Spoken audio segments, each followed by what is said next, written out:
Hey guys, I'm back again.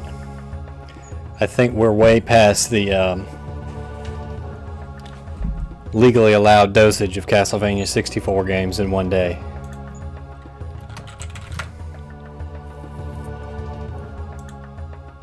Let me get my stream caught up over here so I can see where I'm at. And then we'll be ready to go.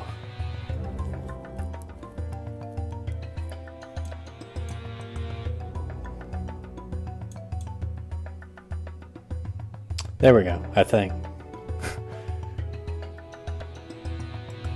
Show me the most recent.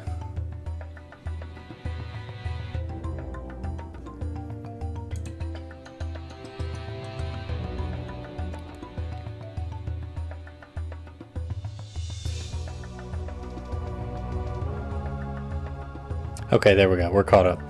Anyway, welcome back, guys. Thanks for sticking with me all this long. All this long. What does that even mean? All this time. Goodness. Anyway, we're going to finish up our long play of Legacy of Darkness. And tonight we're doing Cornell, the longest, the long haul. Hopefully we finish the whole run tonight. We may not. If we don't, that's okay. We'll just go for next Monday.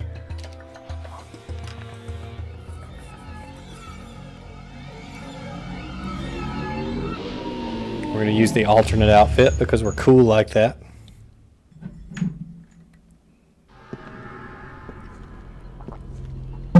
This may take a little longer because Cornell has quite a few cutscenes.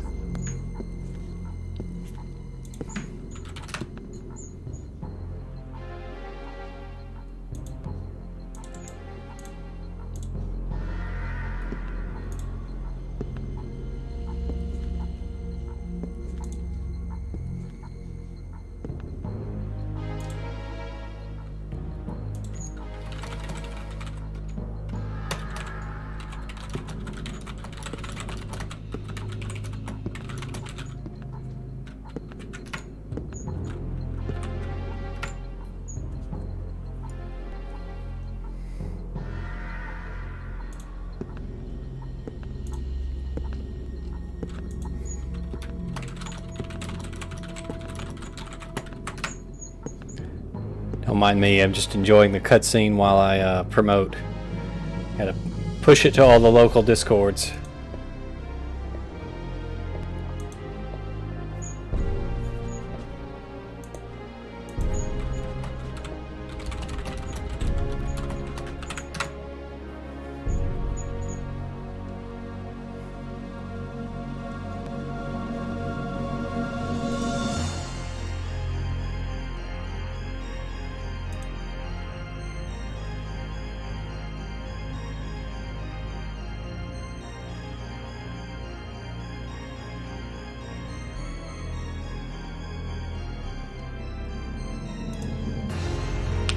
Alright, with that, we're ready to watch some more of this cutscene here. That they totally didn't just steal from Rondo of Blood's intro, like the rest of the mechanics in this game.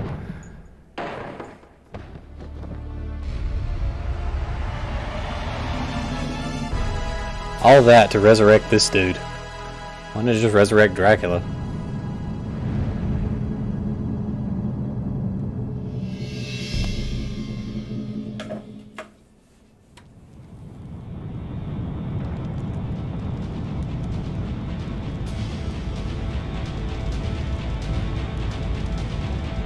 You have to wonder if they created all this stuff just for Legacy of Darkness or if they had it sitting around and it just didn't get used for the regular Castlevania 64.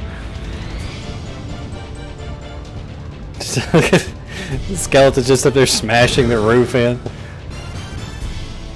The building's already on fire. I think you got it, dog.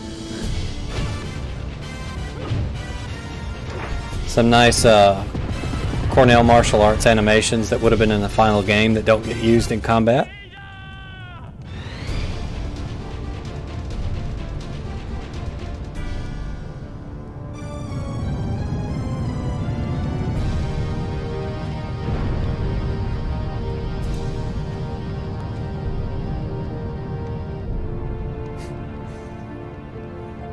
There's one skeleton back there just hanging out. Never noticed that before, actually.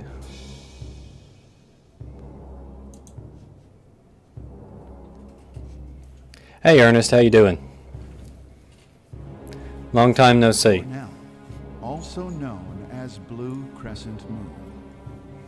Blue Crescent Moon. Of the ancients. They couldn't come up with a better name for that. I was in Carcinogen's stream the other day, and he was just laughing his head off at that Blue Crescent Moon thing.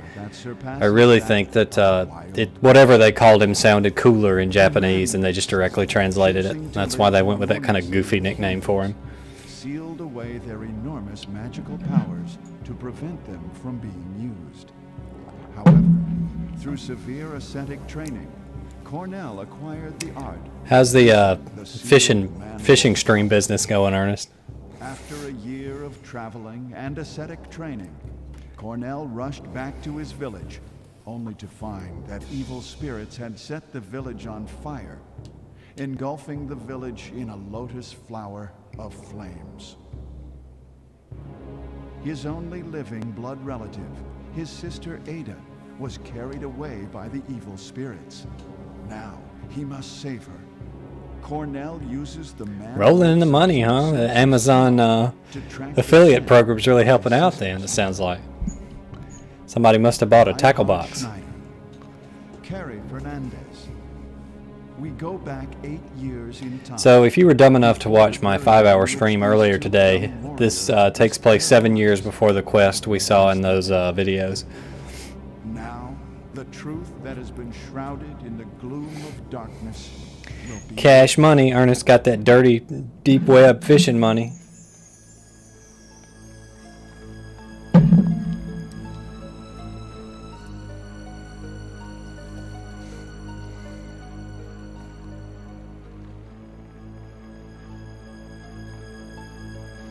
I'm over here. I'm creeping towards 1,000 subs, man. I'm gonna get there.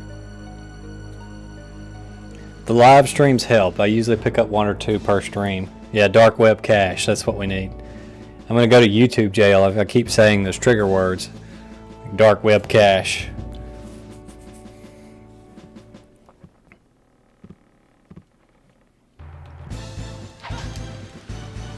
Here we go. Cornell's quest.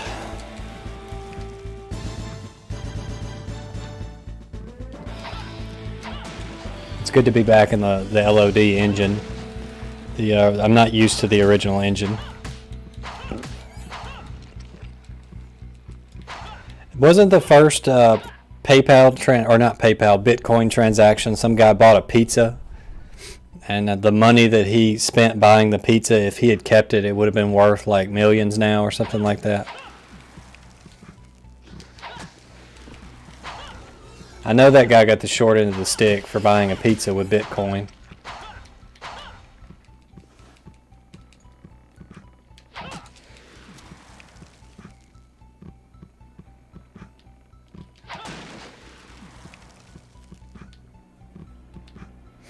I'm actually off this week, so I've just been enjoying the YouTube life.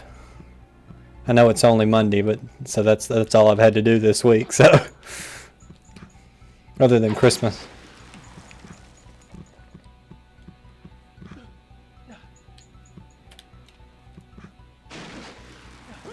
Oh, it's stupid ghost. It's always the ghost.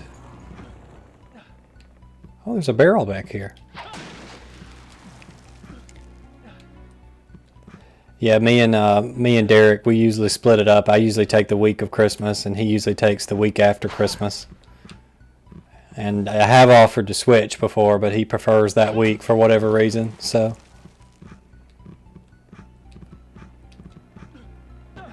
Oh, you stupid ghost. Now that other power-up's going to despawn. Oh, the stupid ghost. Yeah, it's gone. We missed it. We're off to a wonderful start here on this Cornell run. Oh my goodness.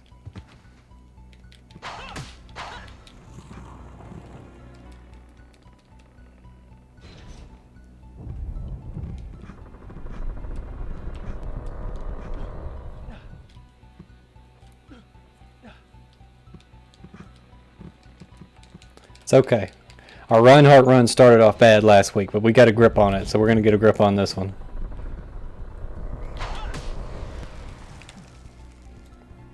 Just trying to adjust to the new engine here. My goodness. There we go.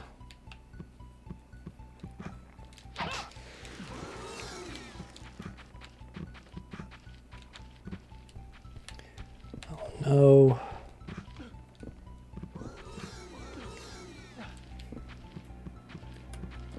Cornell and his magnet hands. There we go.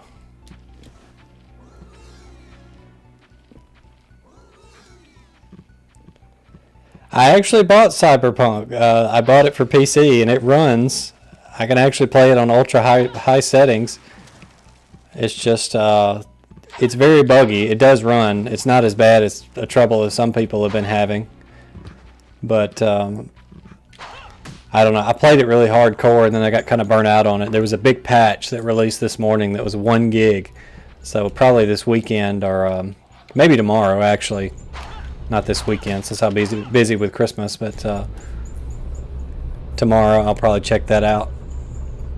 The game is fun. I mean, it's just not, you know, some people were thinking it was going to be like the second coming of gaming, but it's just a decent game that happens to have a lot of bugs in it. That's all it is. It's not life-changing. Just the hype machine got a little out of hand. But yeah, it's a fun game for what it is. If you're on PC, now if you're on console, you're screwed. It does have Keanu, and you get to play as Keanu for a little bit there.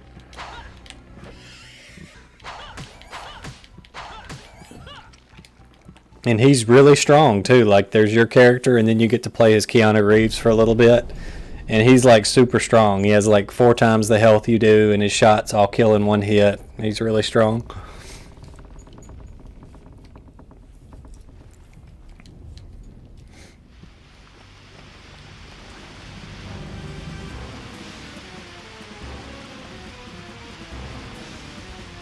And he insults you. He spends most of the game insulting you, at least what I've seen thus far. We don't want the knife.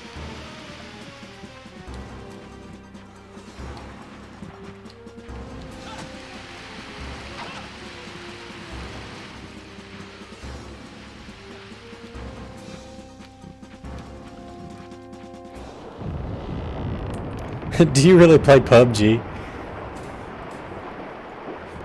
PUBG's passe, man. You gotta play Fortnite. That's where all the kiddos are. Somebody on my friends list on Steam is playing Cyberpunk right now.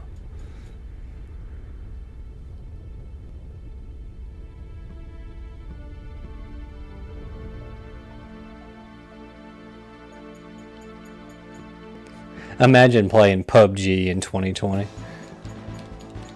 Yeah, I've never played it, but it doesn't look entertaining to me.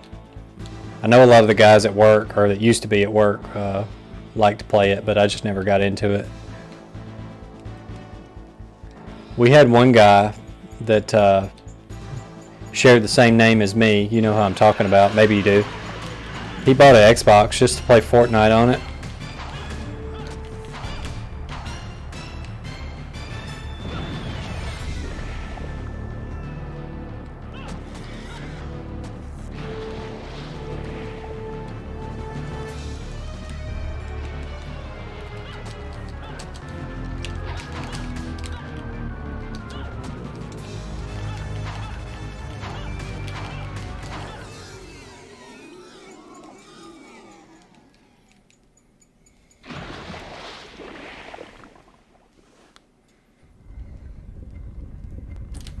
I think he eventually sold it though. I don't think he has it anymore. Forest of Silence, which actually has music in this version, so it's not so silent anymore.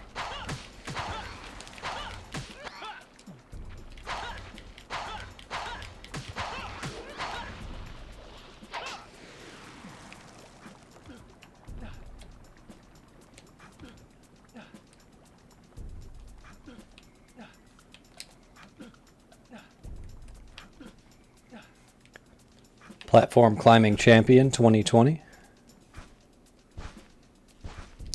Merry Christmas, Ernest. Take care. Enjoy it, man. You deserve it.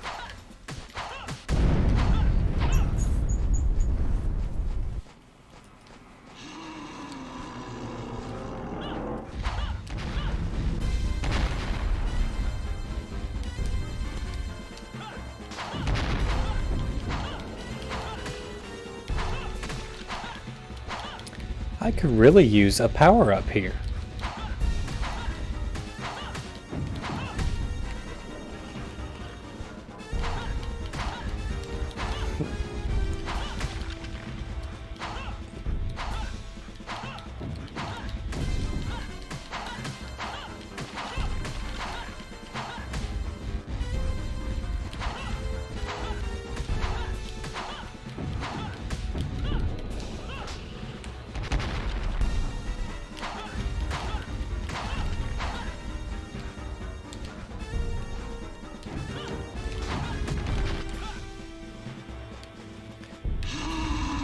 Poor Bone Mom gets beat by every protagonist.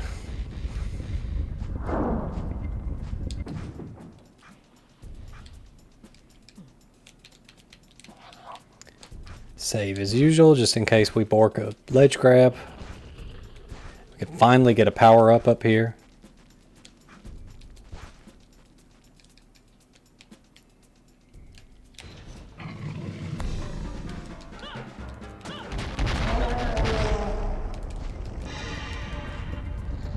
Sorry, Tiger Bro.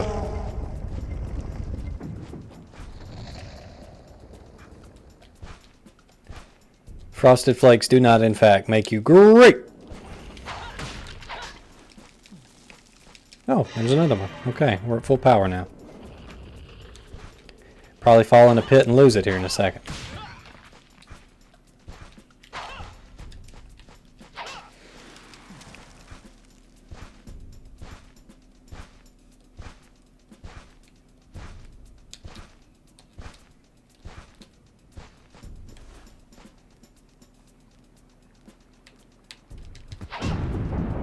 As usual, we will not complete this level in its entirety.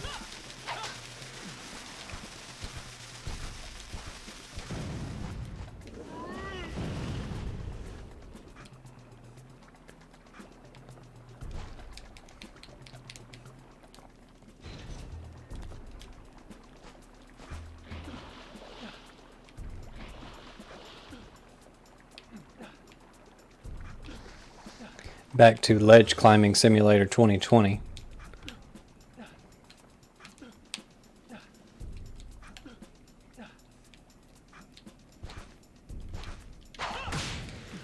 Oh, I just picked up the knife. I am so dumb. I did not mean to do that. It's alright. I'm like Kazuya Mishima. I'll get everything back.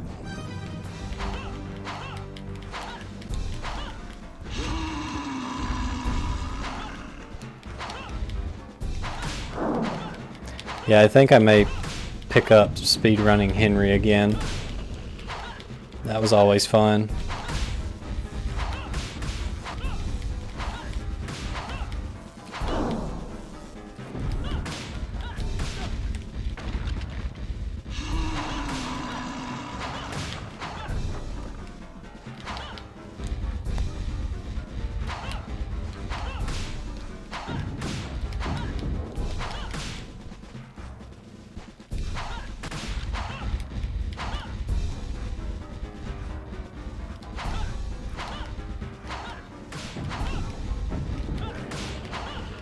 Today's news, angry wolfman bounces around forest throwing energy waves at skeleton all day.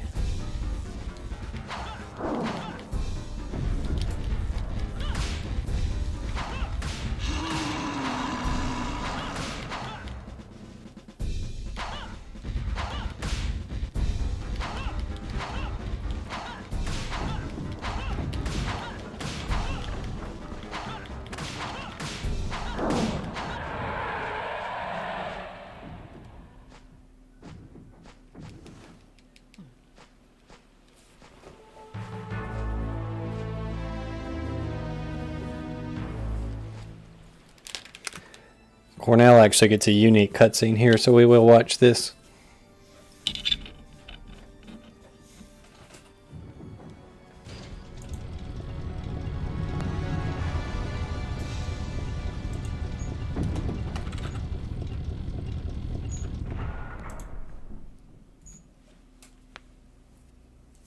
Yikes.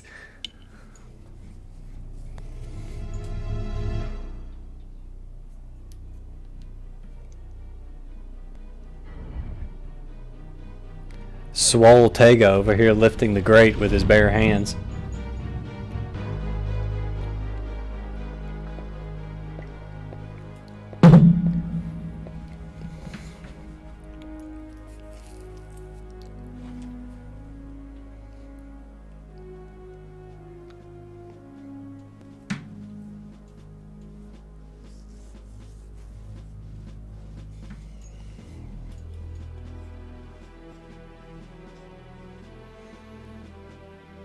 I've spent the year perfecting my pasta sauce, Cornell.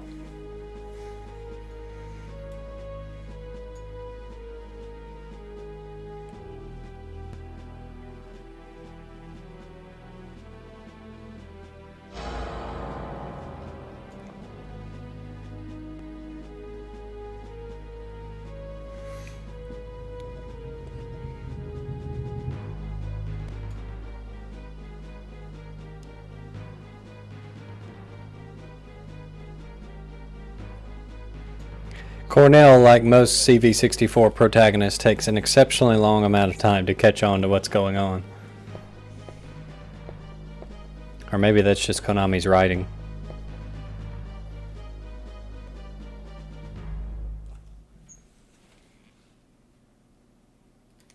Anyway, this is the quote-unquote new and improved castle wall. It is pretty much just designed to waste your time. And unfortunately, we just have to play its game. There's nothing we can really do about it.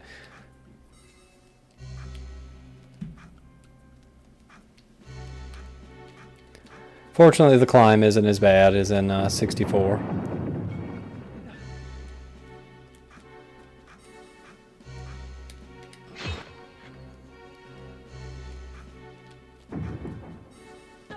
Ouch! My buttocks have been cut off.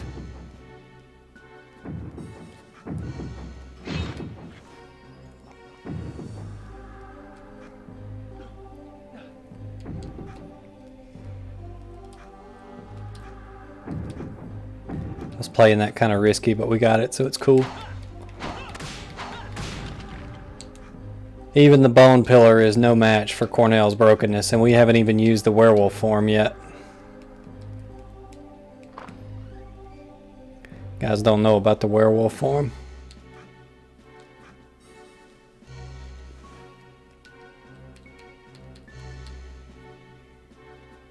You like how he looks at it first.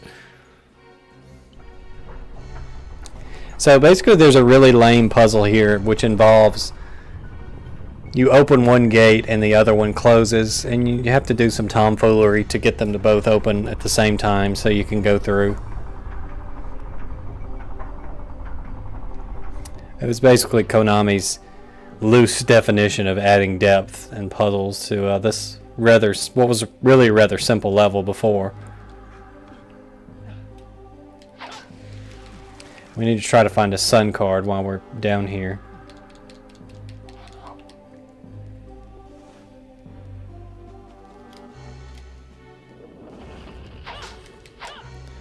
Which I think there probably should be one. Oh my goodness.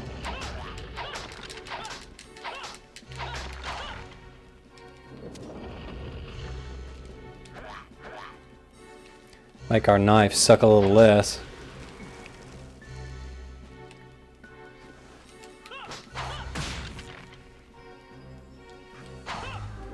Save the power up on the pillar in case you die, because it won't respawn once you take it.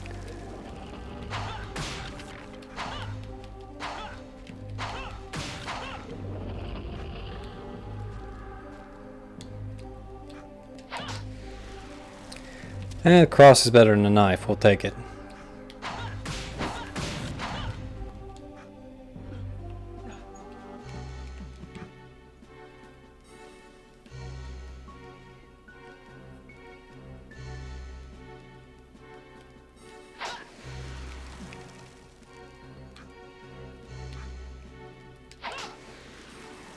And then here's the axe. So many tough choices.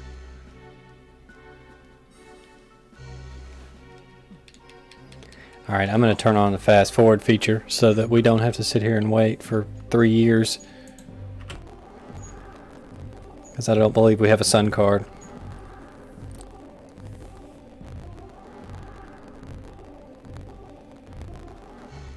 Just unfortunately a badly designed level. I don't really know what the point of putting a sun and moon lock on both of those doors was, other than to artificially pad playtime. That's the only reason I can think why they would have done that.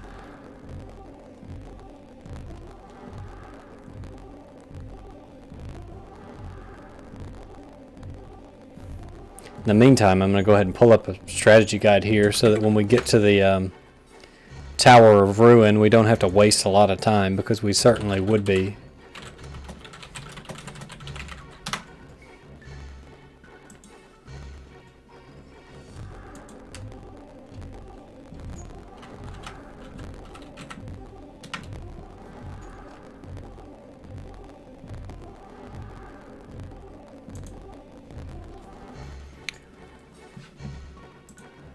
And you should have looked up the speedrun route for this level. We could have planned this out a little better, or got a sun card, but I just straight up just forgot about this sun door here. It's a pesky door.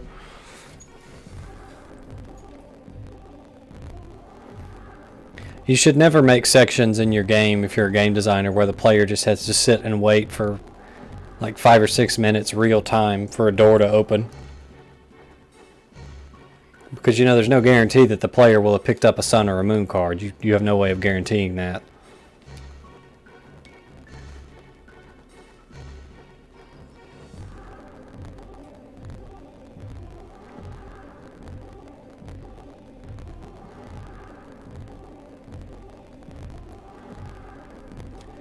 Come on, one more hour.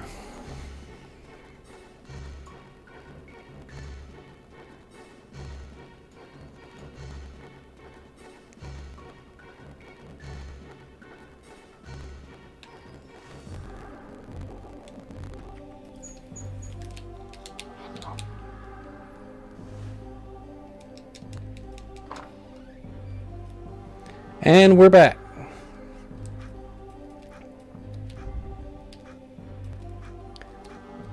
And I mean, it's not even like it's anything exciting in here. It's just another tower climb.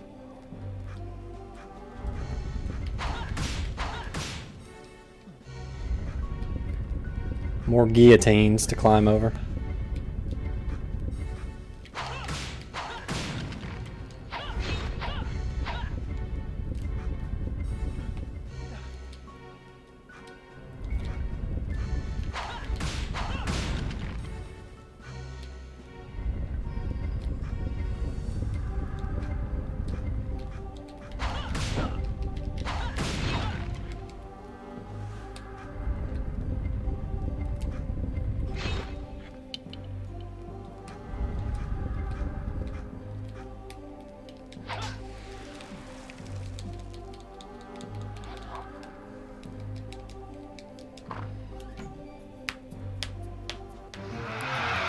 Oh boy, it's this boss.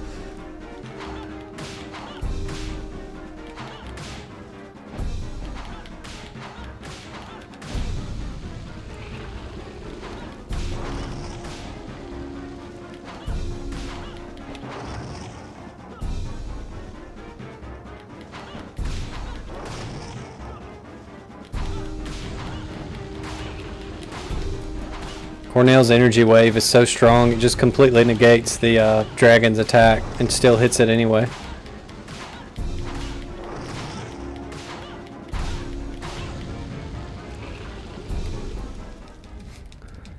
Oh, now we got sun and moon cards. We got all the sun and moon cards we could ever want now.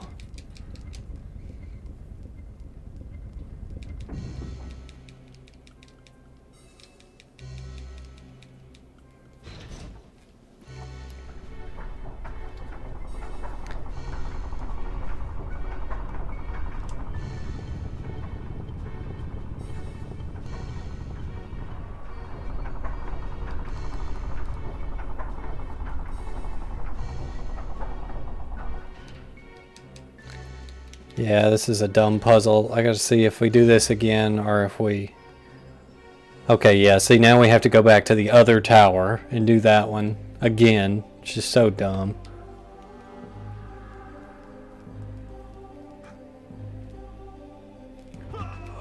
Oh, pfft.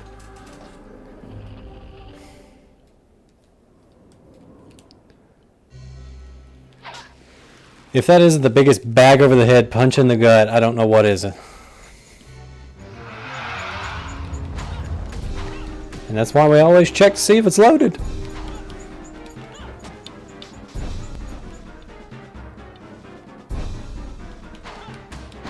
Check this out, though.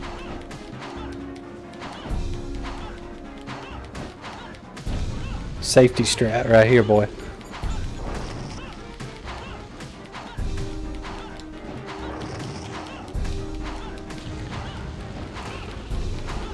I love how you can trivialize 90% of this game by just using these really weird strats.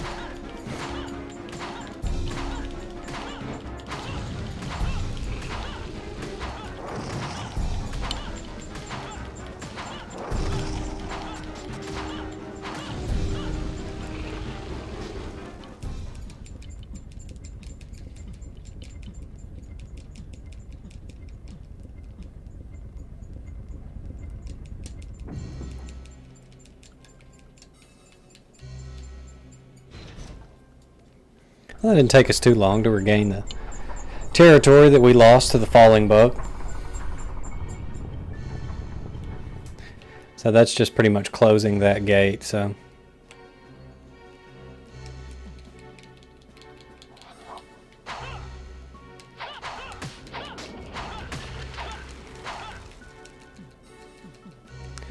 Give me the jewels.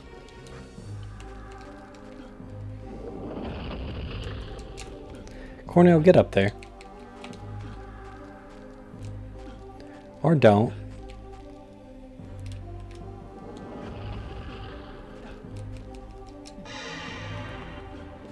Give me all the power-ups.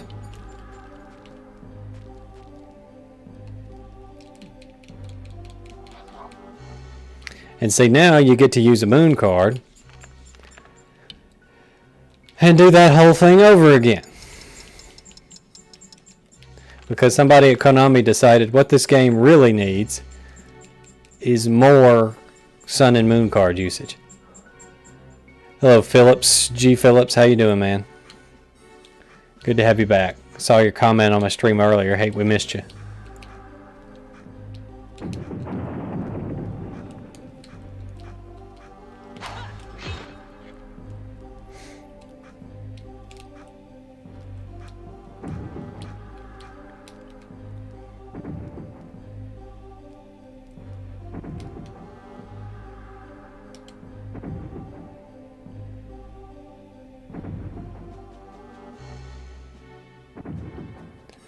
Yeah, you know where the goods are at. Saw Cornell get his foot cut off there.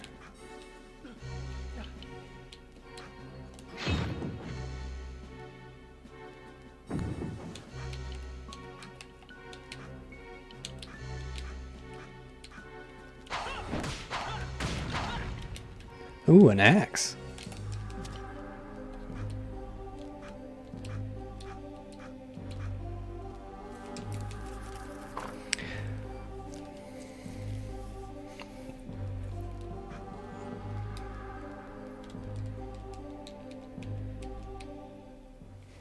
I'll just assume that was supposed to be an exclamation point.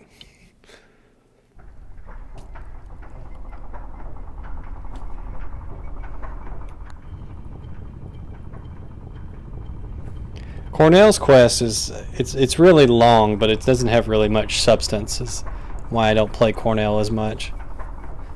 And plus the ending is just kind of anticlimactic with what ends up happening. It's kind of dumb. But it's enjoyable enough every once in a while.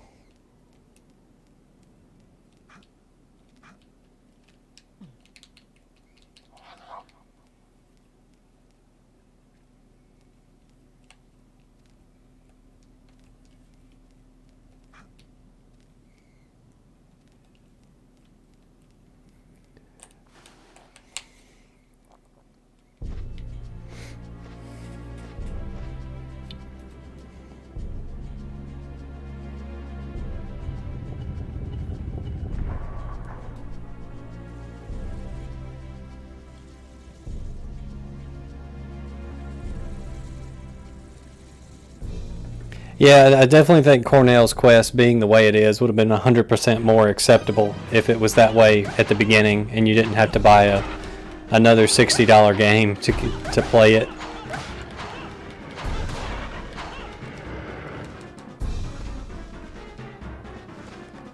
I'm still waiting for the day when someone makes a mod for this game so that Henry is replaced with Collar. Heck, give him his own quest too. That'd be really fun. Pipe dream, but hey, stranger things have happened.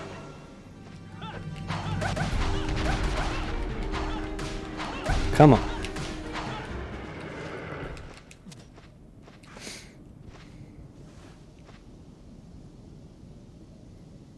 I do love how just stupid broken his wolf form is. That's always fun.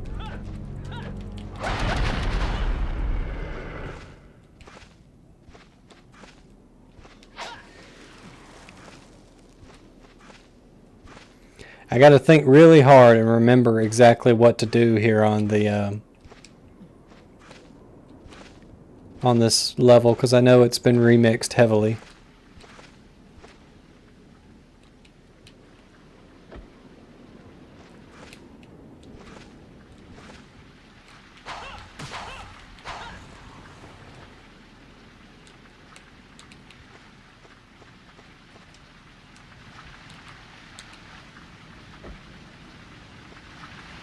I like how it says it's a switch, but he uses the lever pulling animation. They couldn't even bother to give him a pushing animation.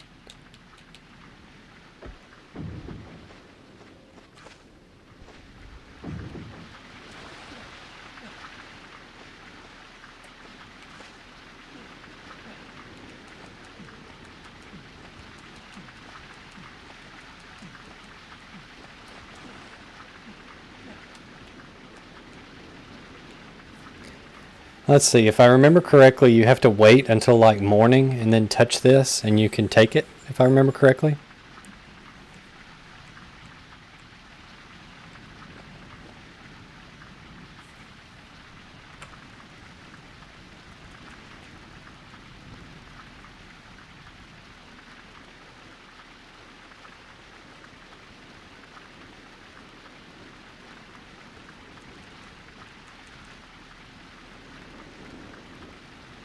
Just going to speed time up here to go ahead and take this.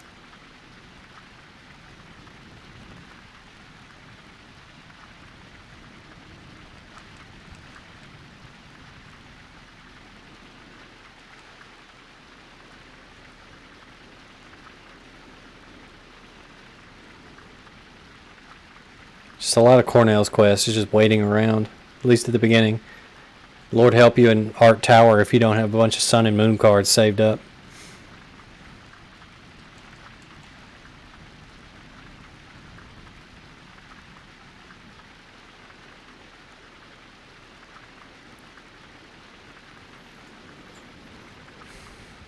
Right now we're just listening to some N64 Fountain ASMR.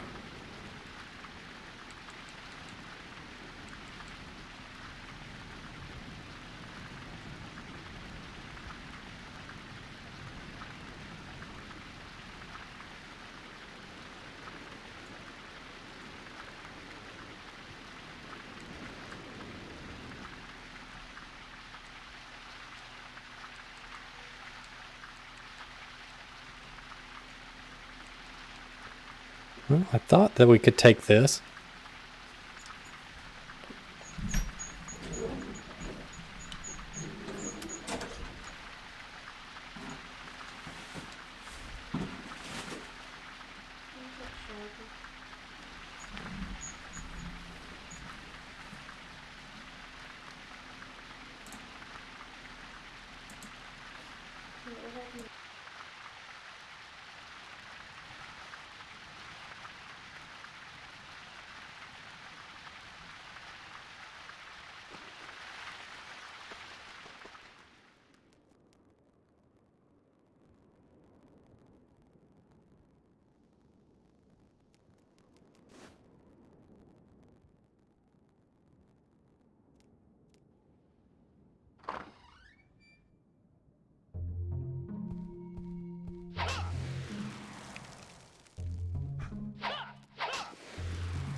Sorry, we're back. My wife came in looking for something. I didn't want to expose her to the horrors of the internet.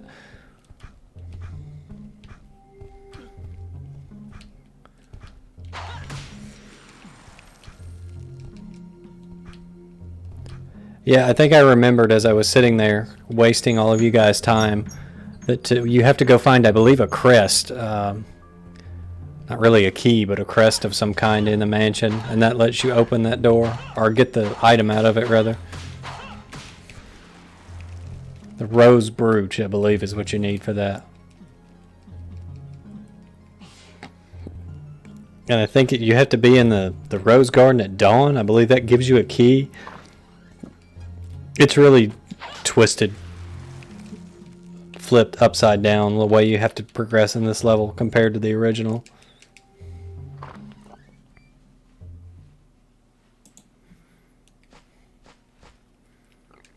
Yeah, I don't get some of those crazier ASMR videos like the people like I chew bubblegum with my mouth wide open for 30 minutes. I don't get it. If somebody likes it, good for them, but I just don't get it.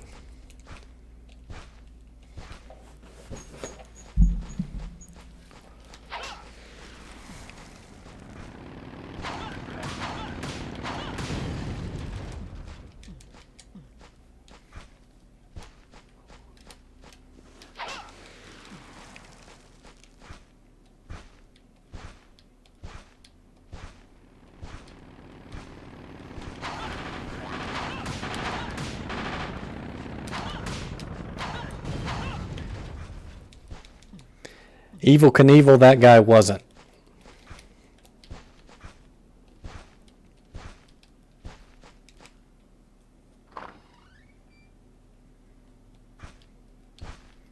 Oh Lord, I just remember we get to do the Henry segment.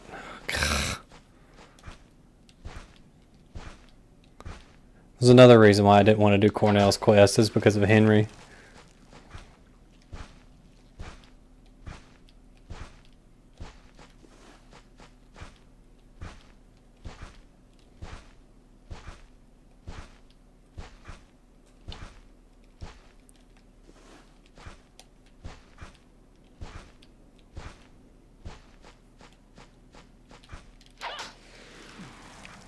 I did review a map earlier, so I think I know which way we need to go, but we'll see.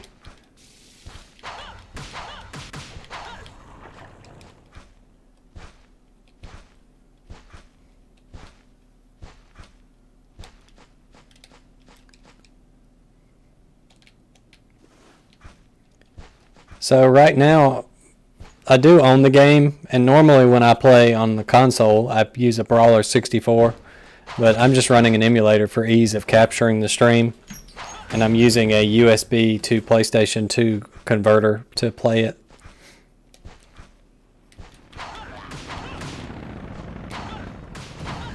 So what I do is I set the L1 and the R1 up as the A and B respectively, and then the C buttons are just like the square and triangle X and all that.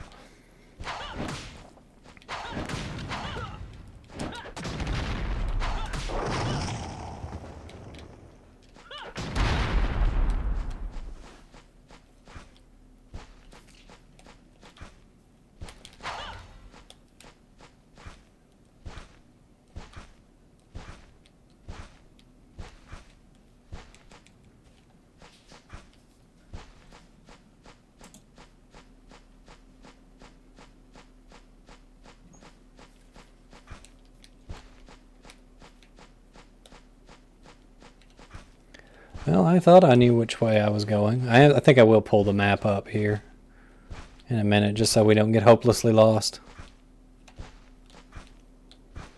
Oh yeah, the original N64 controller had some problems. It just wasn't made to last.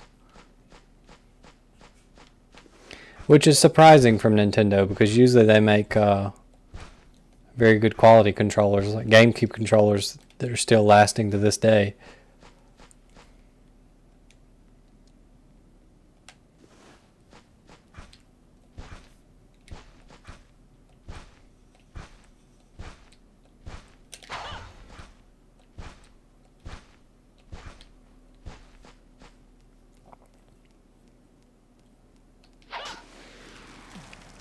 Well, we got half of the crest. We'll brush our teeth later. Okay, yeah, let's...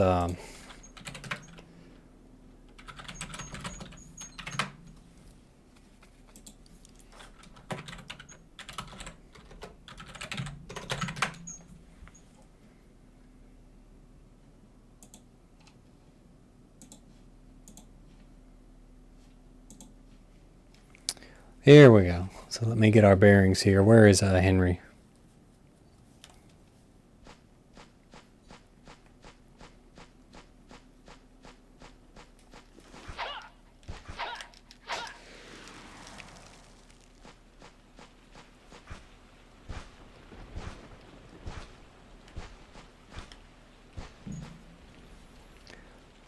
Strategy Wiki had a really good map for this, and I've lost it.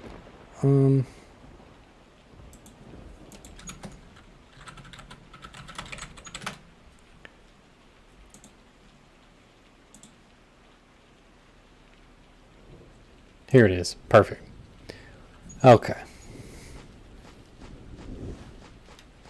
So up here, take a left. Should run into this thing.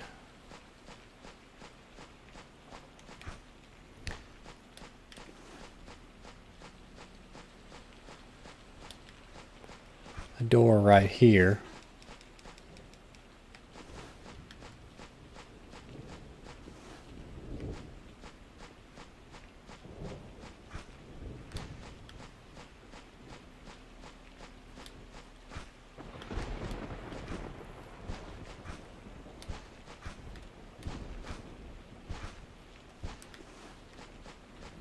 Where we just came from. I hate doing this level backwards. It just screws with your whole sense of direction.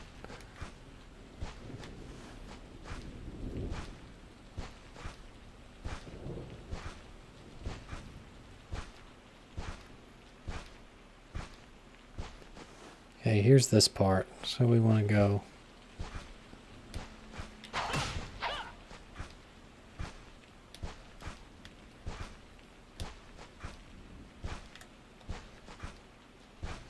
Okay, that's the hole Malice goes through, so I think we're headed in the right direction. Yeah, I think I know where we are. Okay.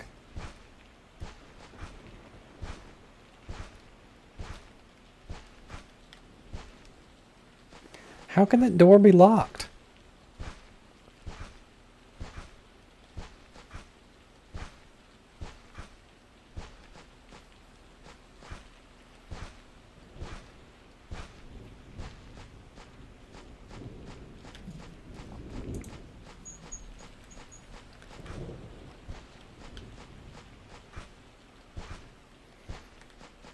Yeah, that's how I feel. There's I've seen everything on YouTube. This is about the best you can get. Although the concurrent viewers data is telling me there's 3 people watching, so it's not the most talkative bunch. A lot of times Riv and Mike will tune in and just kind of keep it on in the background to support the stream.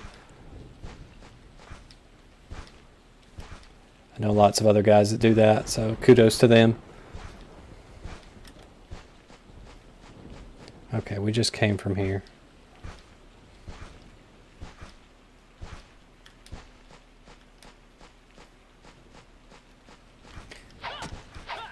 Or maybe we just find a key first and then we go back into the mansion. I don't know, I can't remember. That sounds right, actually. I think that's what we're supposed to do.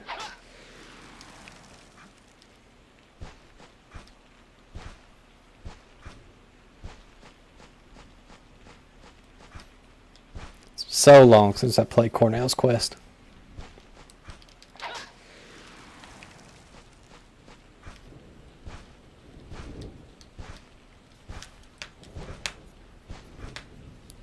At least we get this nice N64 rain effect. Down, boy.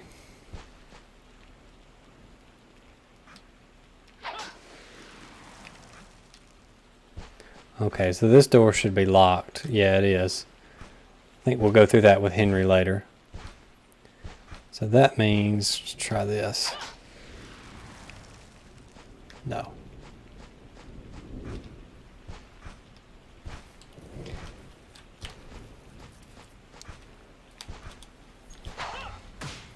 Oh, I'll figure it out. Don't worry about that.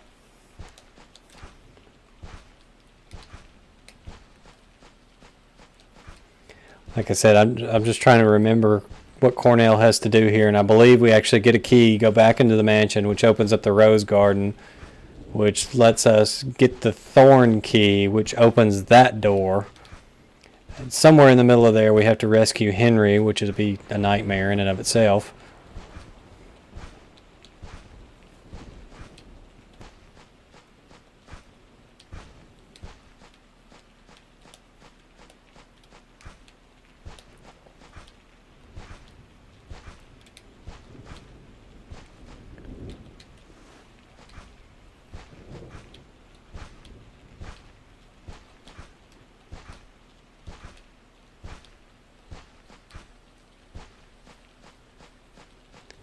I'm going to pull the map back up again. Let's see.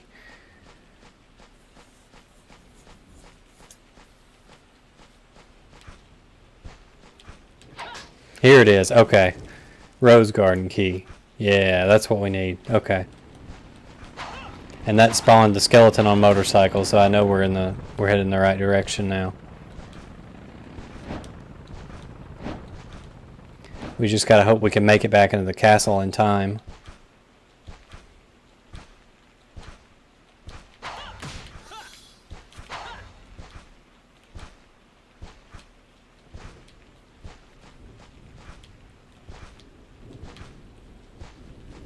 Okay, that's a locked door, so we need to go this way. Yeah, we're on the right track now. Okay.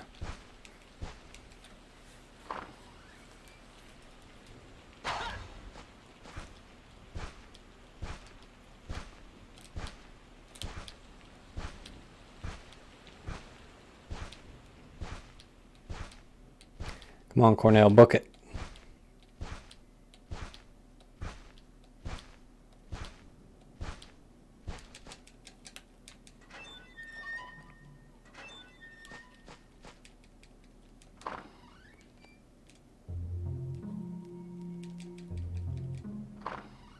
Lose time when you go through these doors.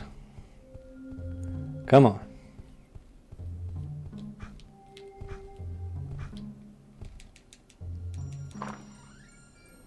And we should be just in time to get the other key we need in here.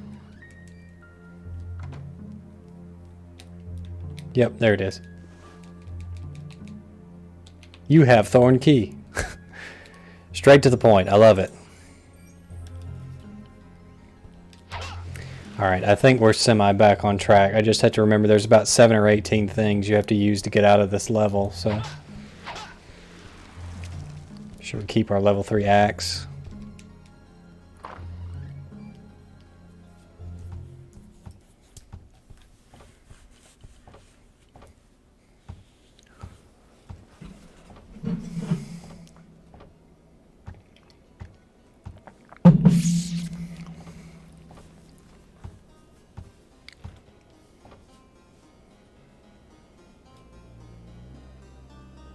We have a domestic problem we're trying to work out.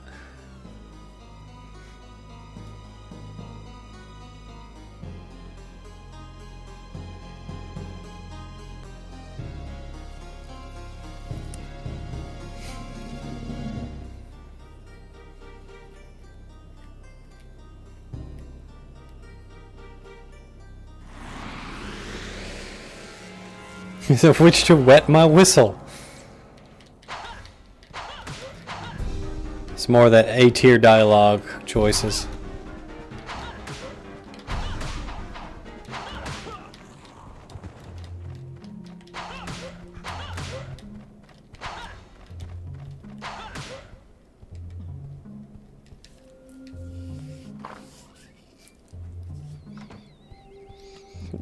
You don't have to talk to Mary Oldry, but you can.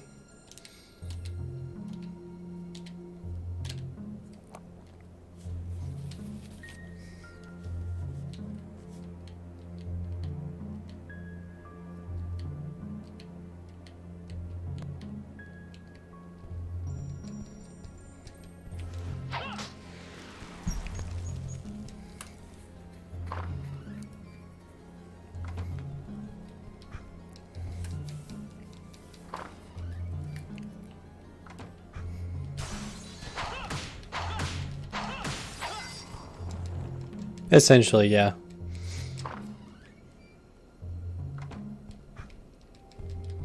They didn't want to waste time programming any more NPC behavior, so she just gets an optional speaking role there.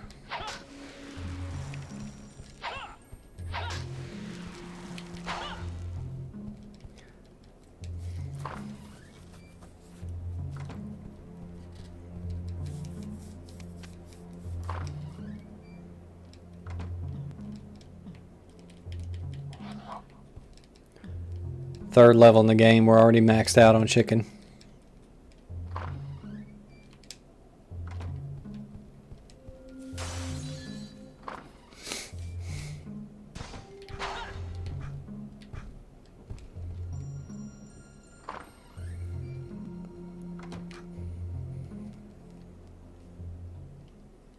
That's just the run and cutscene. It's the same as before, so we'll skip it.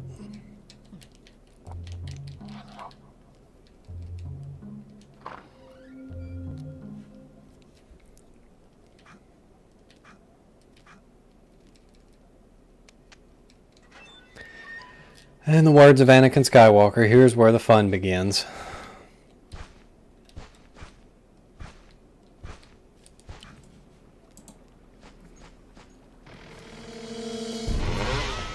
Ah!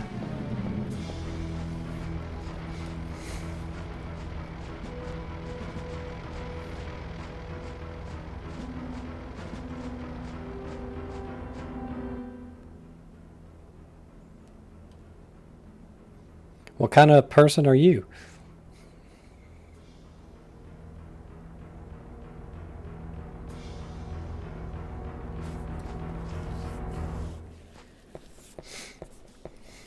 Nice suspenders, kid. You look like you're about to go on a street corner and sell newspapers.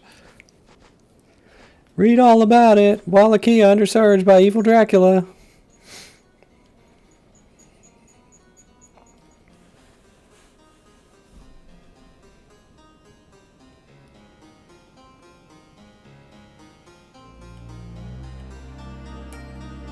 Well, she said run away. It looks like you're doing a pretty good job of it, kid.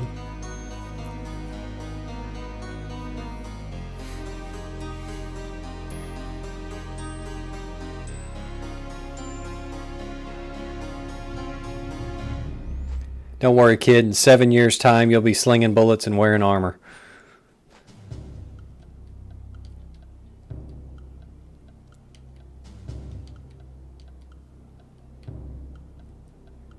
Henry can't climb high land formations. I wonder what they were trying to convey with that. Message at door during Henry's rescue. I cannot leave Henry behind. That's some grade A translation work right there. Alright, here's the most fun part of the game right here.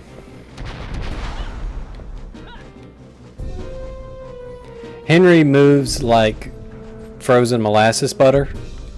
If you get too far away from him, he'll just stop and wait for Frankenstein to kill him.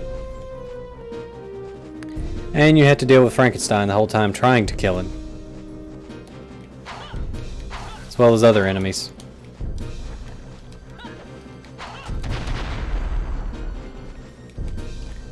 It's as if they looked at this game and said, what is it missing? And they said, oh, I know.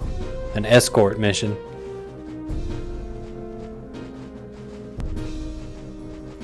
So you pretty much just had to meander through it, and you see how just painfully slow Henry moves.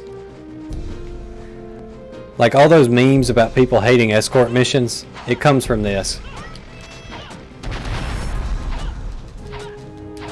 Come on, Henry, let's go.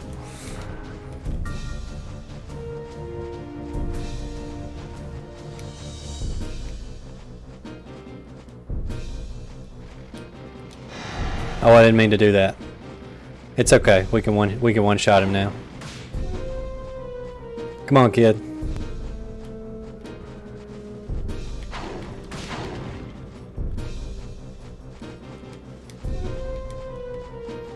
Check out my new gray pants.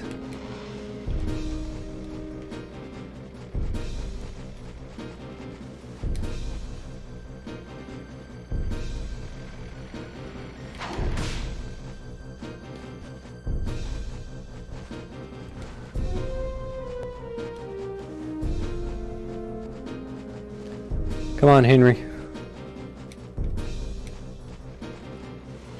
Actually, I think this may be the wrong way. Let's see.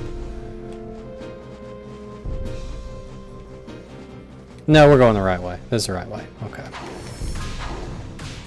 Die, Chainsaw Frank.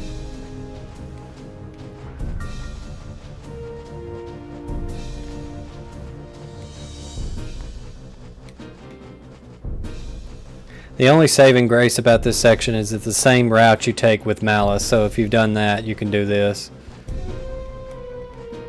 And you don't have to worry about the stupid dogs chasing you either.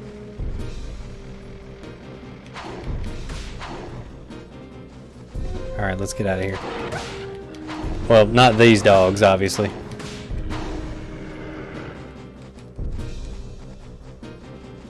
That was just kind of a cheap shot by Konami.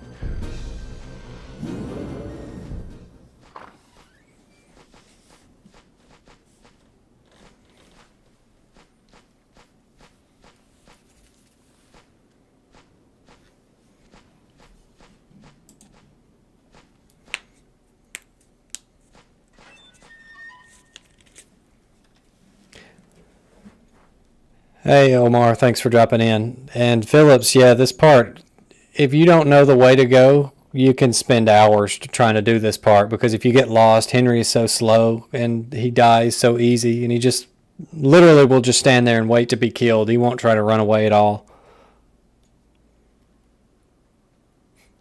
Your parents are dead, kid. Get out of here.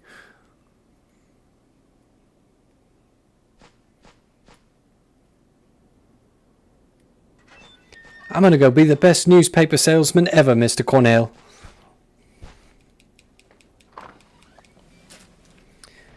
So we're going to actually go back into this appalling dung heap here.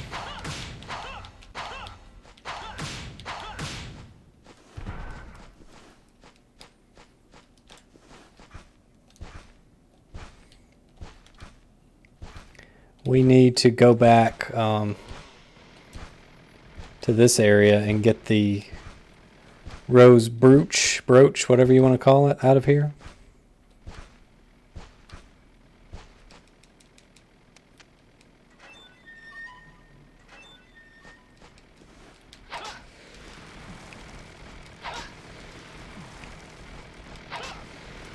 Okay, we got the rose brooch.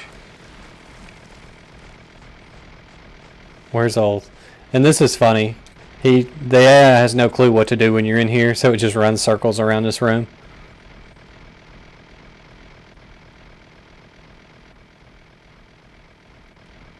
Dude's just going for laps, man. He don't have a clue. Anyway.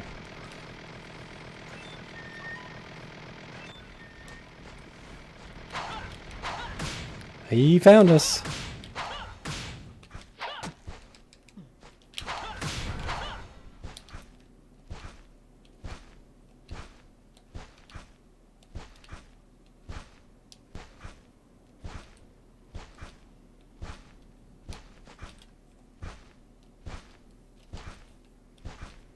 I guess you could call him that. Dude's a chump, man.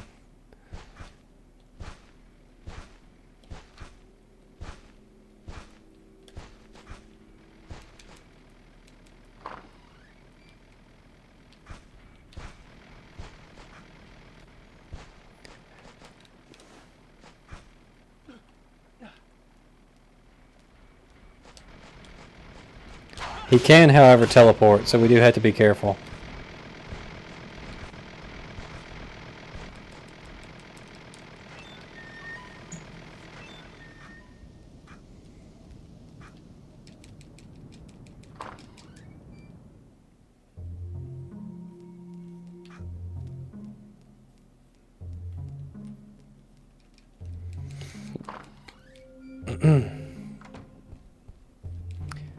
It's 10:07. We've been at it for an hour. We just now made it to Villa. If we were Reinhardt and carried, we'd be on the other side of the moon by now. But this level is just deliberately drawn out to waste your time.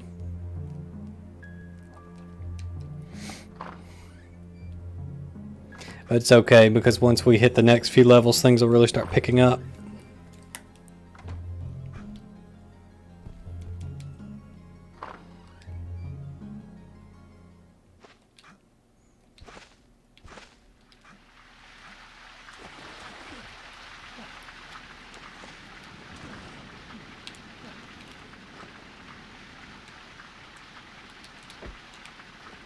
Okay, I believe we've got both crest halves now, so we can go brush our teeth and we can also leave the mansion.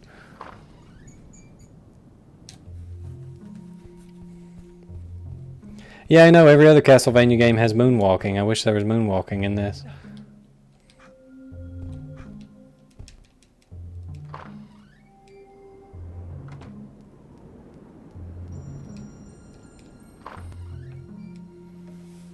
You can do swag slides, but no moonwalking.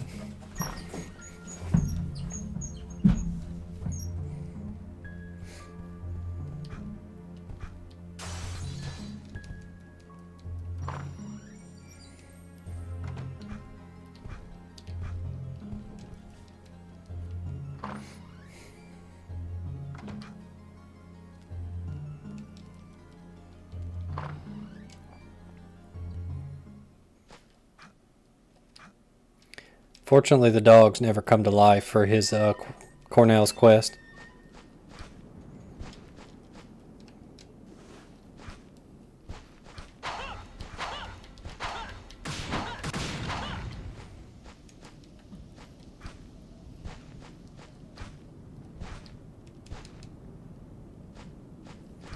So where is the copper door key?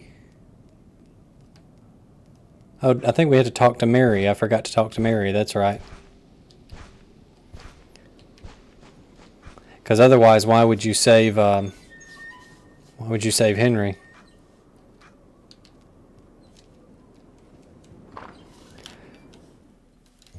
Cornell just be like, forget about it.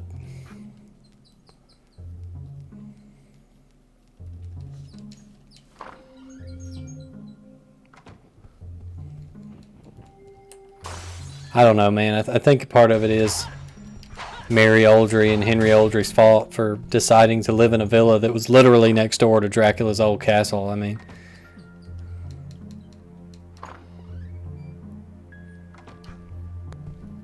like, this whole thing is bizarre to me. So you mean to tell me at the end of every Castlevania game, Dracula's castle collapses, all right? Castle's gone.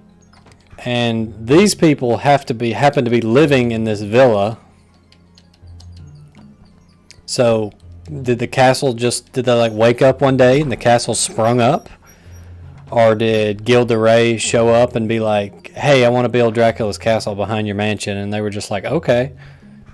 You know, I just cannot envision a scenario where they are not somehow at fault here for what has befallen their family.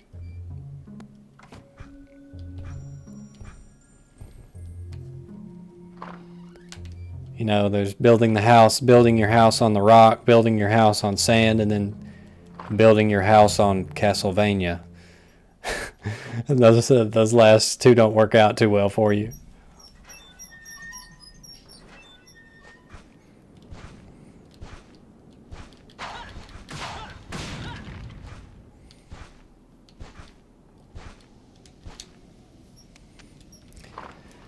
Alright, copper door key. As a kid, when I got to this section, I was always excited because that meant I was done with a maze.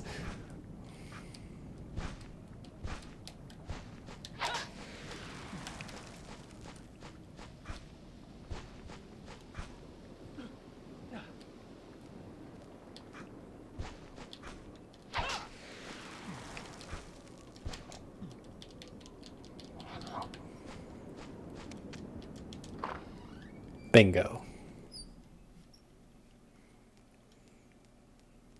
Yeah, see, that's the odd thing. Like, Dracula's castle is reborn by the powers of chaos or whatever. But it seems like these people have been living here a long time, so...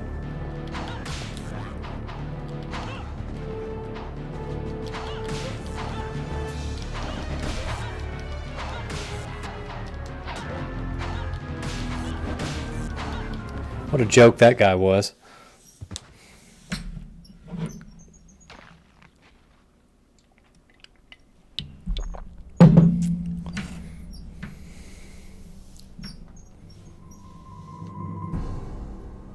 She calls him Lobo.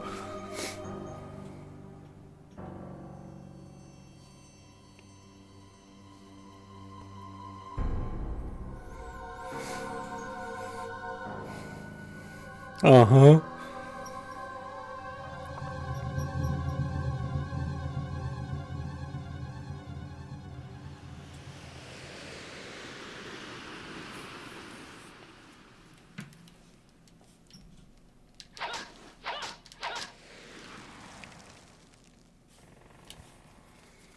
Now we get to do Cornell Time Waster level number 1.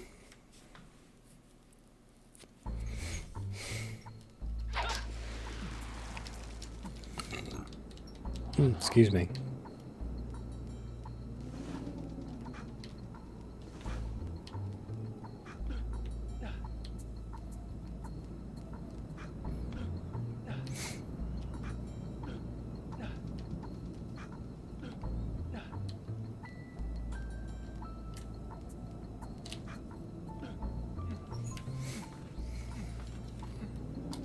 Best level in the game.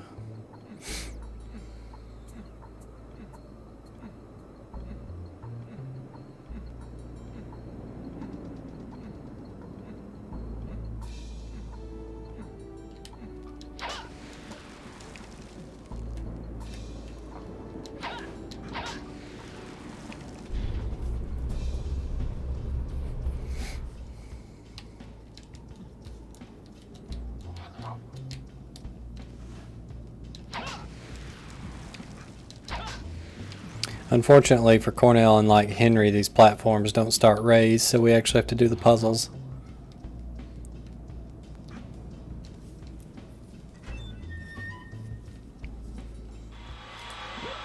I jump right into that.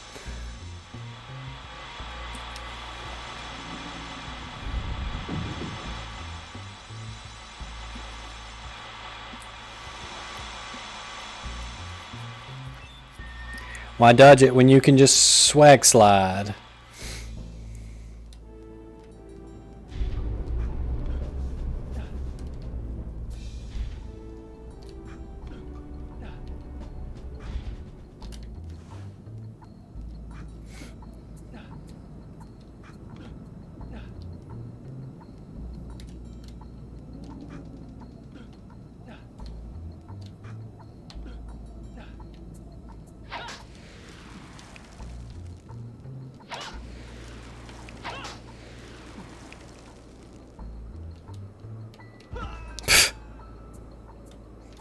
That was ill-advised, but I did it anyway.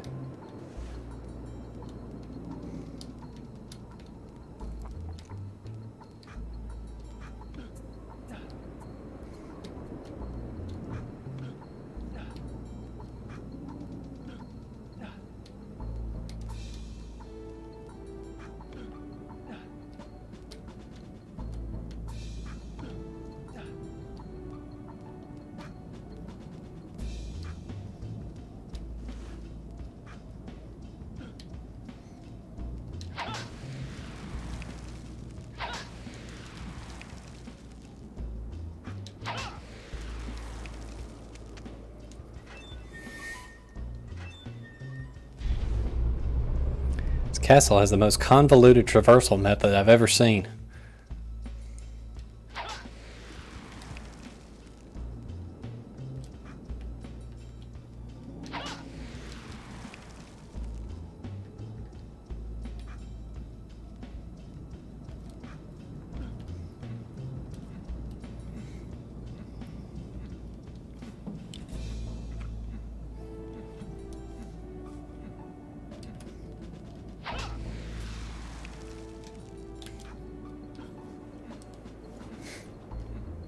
Every one of those jumps, there's like a 1 in 15 chance your character just won't grab the ledge for whatever reason.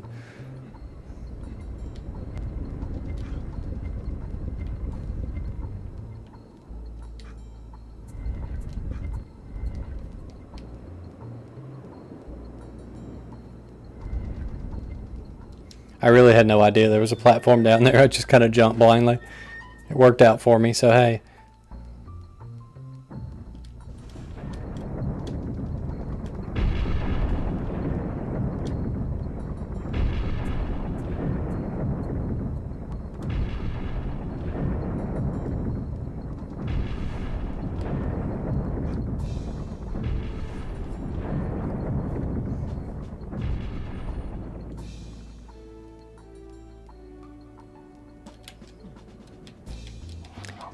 Why, yes, I will. Already got a full axe.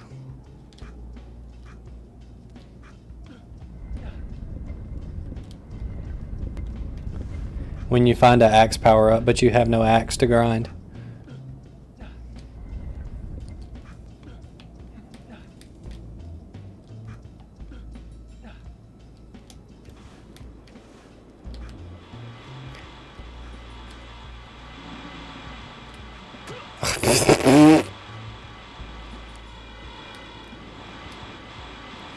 Come on, camera. Thank you.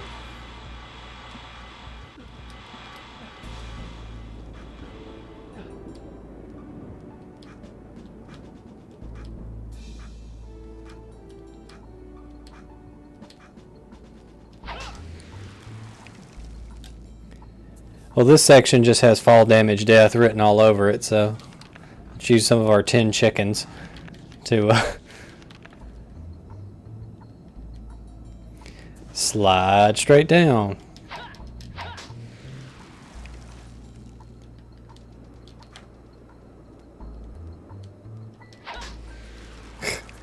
You see, I'm an even Steven. I eat a chicken, I get a chicken. Simple.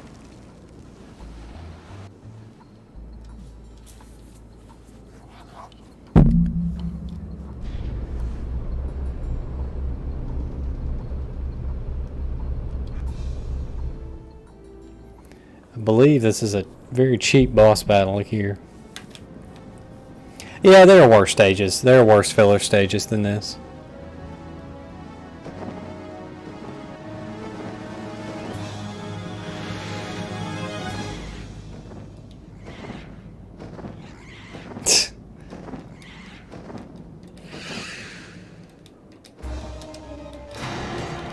Don't tell me what to do. Look at that. That's how broken the werewolf form is. 3 hits, thing's dead.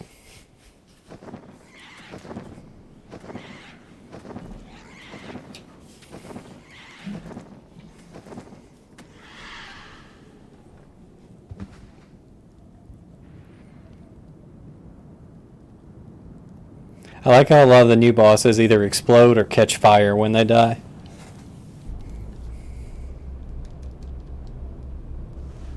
And then just disappear. Whee!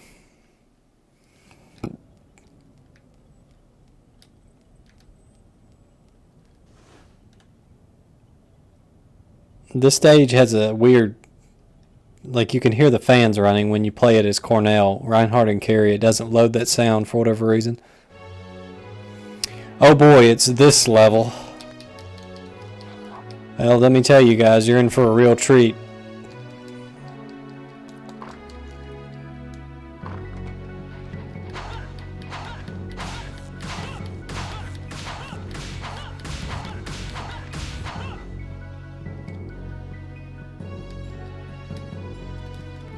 Other than the nice remix of Sinking Old Sanctuary, of course.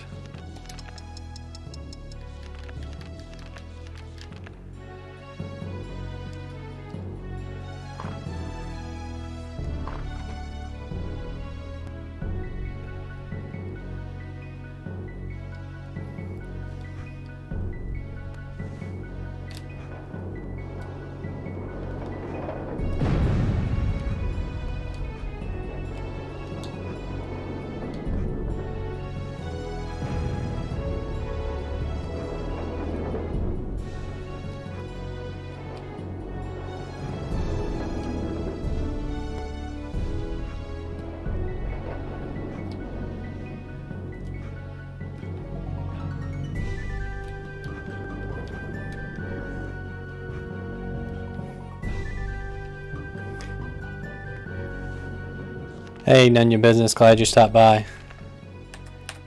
New generation. Somebody's from Europe.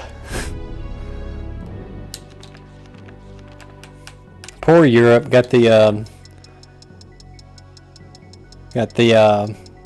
blue title screen. Yeah, it is a good song.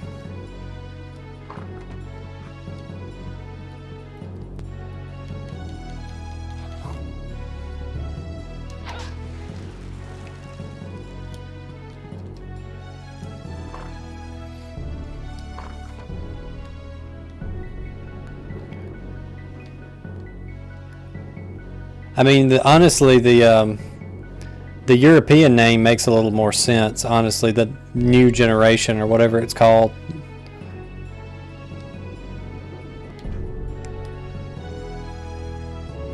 I mean, Bloodlines, yeah, I could see that too.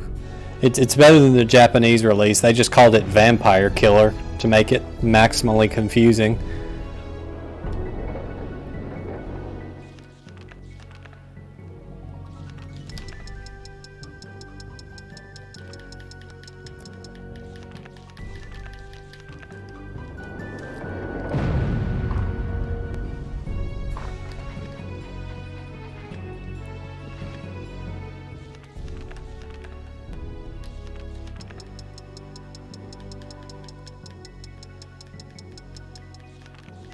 Like, why they thought this would be fun, just going in and out of the menu to use Sun and Moon cards, I have no idea. And now I'm going to have to buy another Sun card because I just used that one by accident.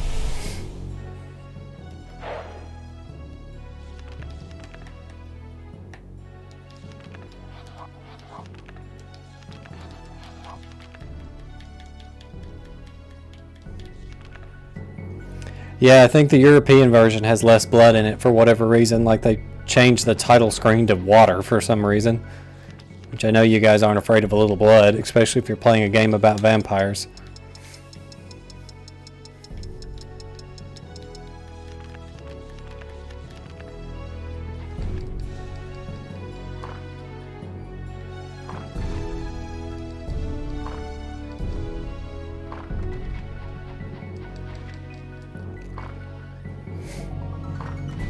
Well, dang it. What door am I supposed to go in?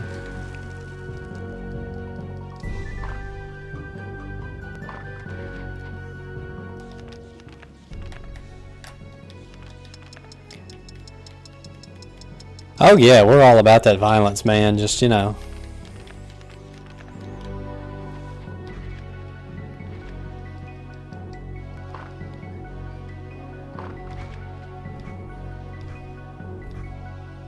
I don't know. We're not as bloodthirsty as you might think.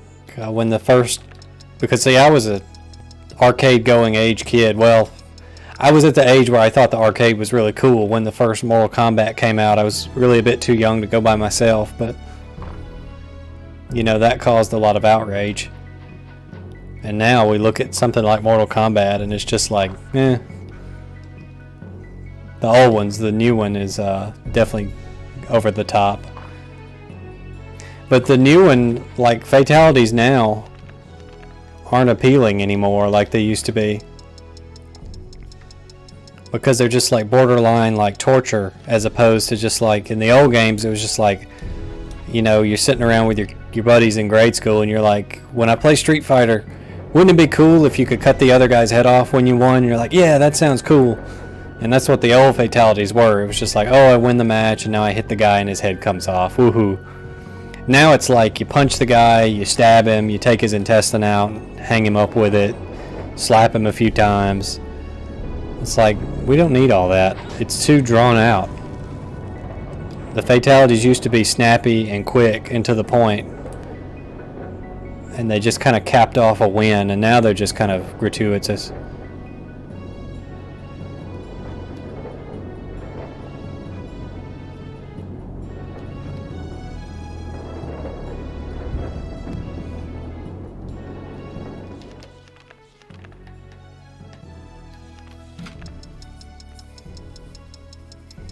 Yeah, I mean, like, really, I mean, you know, they wonder, Mortal Kombat series, yeah, the new games are fun, but they wonder why they can't capture the magic. And it's because fatalities were never about being violent. That wasn't what it was about. It was about, you know, just pulling the ultimate, like, one-up on your opponent. That's what it was about. And somewhere along the line, Ed Boon seems to think it was about violence, but I really don't think it was. I mean, at the time, the violence was shocking, yes, but you know, I didn't really go into Mortal Kombat for the violence. I guess it was just the digitized actors and the snappiness of the fighting engine. The fact that the fatalities were so well hidden too was really neat. because it was like you could know something that somebody else didn't know. So like, you know, you walk into the arcade and some guy beats you and he pulls out the like Cabal MK3 one, like the one where he takes his mask off and scares you and your character runs away. So there was a kid that knew how to do that at the arcade that was older than me, and when I saw that, I thought it was just the coolest thing in the world because he knew how to do it and I didn't. And so sometimes I would actually ask him to come show it to me, and I'd like give him quarters just so he could show it to me. And he would do it because, you know, that was why you played Mortal Kombat, was to show off what you knew. It wasn't even about like beating somebody or violence. It was just like, oh, this kid knows how to do the fatalities. He's cool. And everybody wanted to be that kid. I mean, and that's a big thing that we lost with the arcades, is there was a little bit of showmanship to the arcade. Even if you were playing on a single player game, if you were really good, you could draw a crowd. And I think everybody enjoys that at some primal level, being the center of attention, unless you're like an introvert or something, which there's nothing wrong with it if you are, but you just can't get that anymore with like online. Like even, you know, the stream earlier today, I had nearly 10 people watching me play this old game from the 90s, and that's pretty massive, right? Especially for a small time YouTuber like me, but it just doesn't draw the same feeling as it did. Like I remember going on a band trip one time, and we stopped at the mall to eat lunch, and so naturally the food court, the arcade, was right there. And so I was kind of in the go-between crowd. Like, I didn't hang out with the cool kids. I mean, my goodness, I was in band. So I wasn't hanging out with like the cheerleaders, but I didn't hang out with like the nerdy people either. I kind of went between both. And Dance Dance Revolution was super cool with the kind of the nerdy, some of the goths, they all liked it. And so I remember on that band trip, there were multiple high schools in the area that were there. And there was this humongous crowd of people standing around Dance Dance Revolution, because there was like these one or two kids that were just like super good at it, that would just like go crazy on the highest difficulty. And everybody wanted to crowd around, and it got to the point where it was like the lady who was running the arcade that day would come out, and she was like, okay, if you're not in line to play this game, you need to get out because we're violating the fire code or whatever. But it didn't work. People just kept crowding around. But you don't get that anymore. Especially with COVID, and especially since arcades died, you don't get that anymore.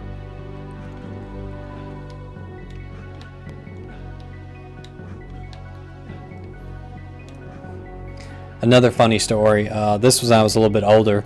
Time Crisis 4 had just come out, and we have a Namco arcade relatively close by. And so Time Crisis 4 had just come out, and it was still like $4 to play. Not $4, a full $1 to play. You know, really big money for playing an arcade game. And I may have been working part-time at this point. So I had some dollars to burn, and we were about to leave in about 30 or 40 minutes. So I said, you know what? I'm going to try this and just kind of try it out, because I like railgun shooters. I love them.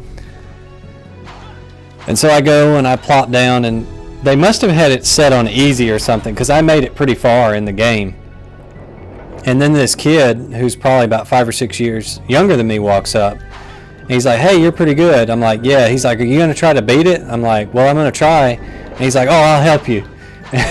And so this kid just, I don't know where he gets it. He goes and gets like, I don't know, maybe $5 or $10 worth of coins. Tokens. Right in the chat if you remember tokens. So he goes and grabs a fistful of tokens, and we beat that whole game while it was still on $1 to play. Beat the whole thing, and we drew a crowd because the game was new and it was still expensive, so a lot of people were interested, but they weren't going to spend like $1 or whatever to play it. And so we drew a crowd. And I remember the last boss where like the boxes, like the guy has the boxes on the tractor beam and he shoots them at you. That was a lot of fun. Okay, I got to remember this level. This level is a big pain if I remember correctly. Oh gosh. Being molested by redeads. Get off. Jeez. And the trick to this level is that the camera doesn't change. So I need to go up one, to the left one, to the left one. So up, left, left, up.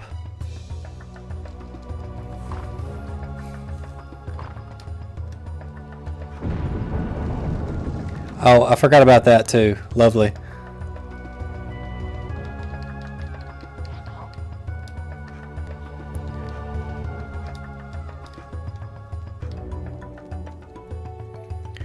See you, Nunya. Thanks for stopping by as always. Appreciate you.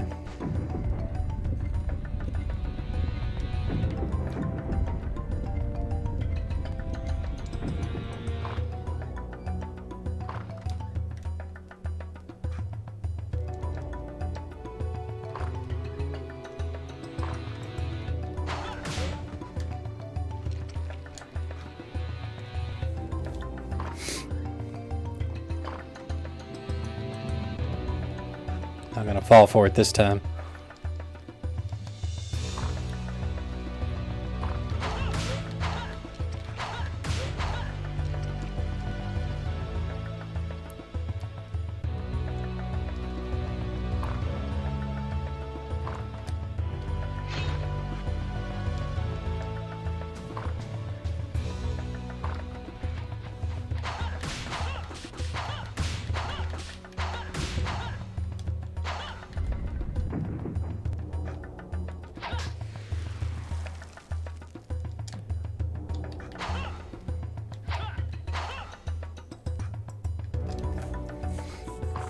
Alright, now we need to find the next switch.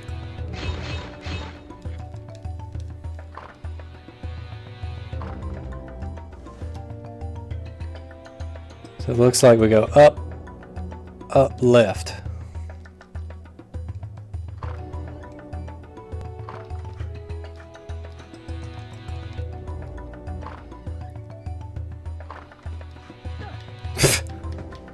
Excuse me, let me walk into this ghost first.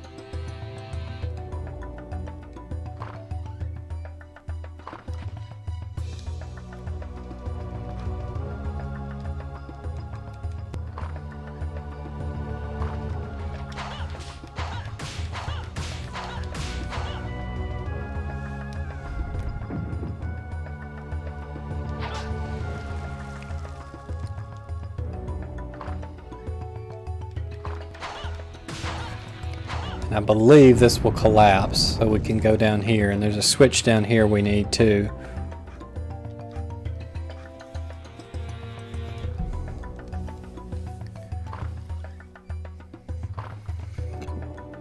I just gotta remember where it is.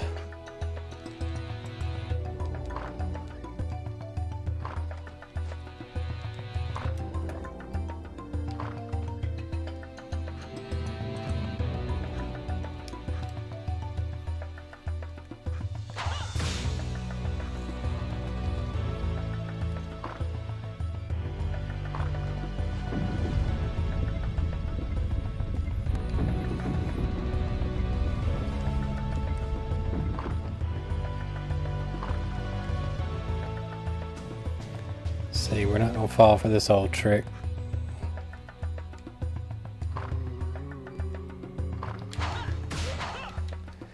Alright, so we got these switches. I think we need to go to the right one and then to the deck.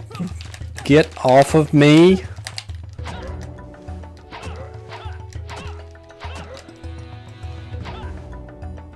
Anyway, the point is we need to go to the right one, then to down one.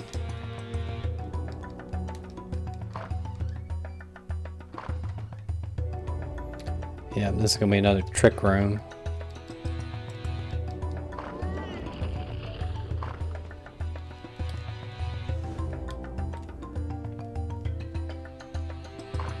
Or is that just advertising that pot? Okay, we might need to...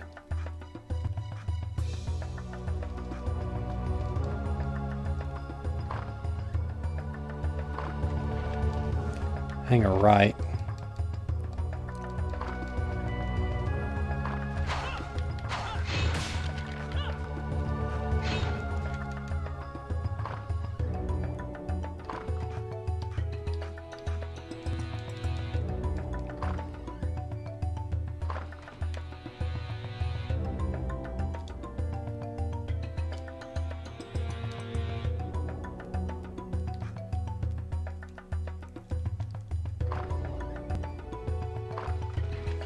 Alright, hopefully this gate is lifted.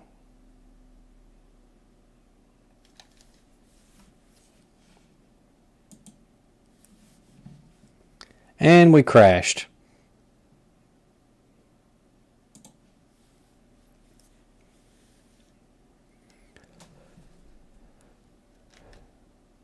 It's okay.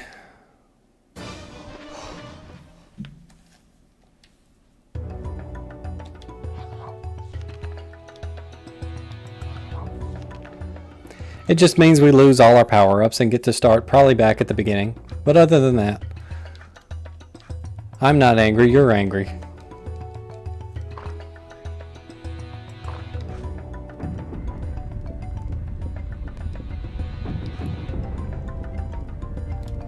I also am not sure which buttons we have pressed now, so that's very annoying.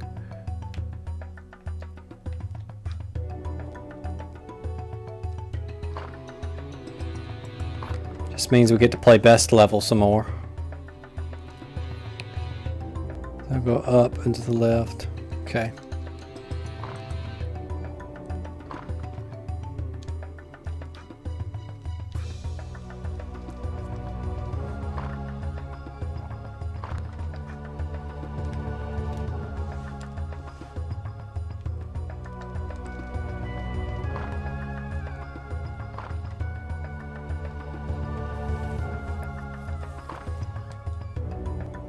Yeah, I guess we both switches reset. That's alright. At least we know where we are now.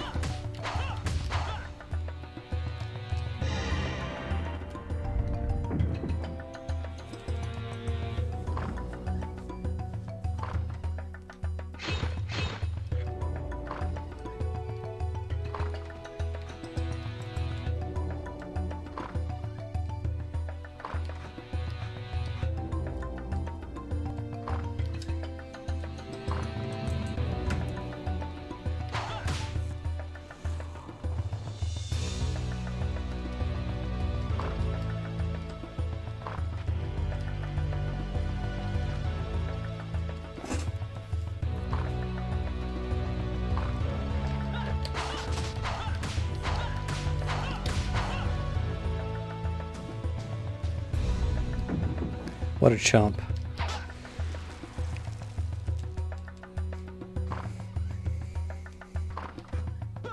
Oof.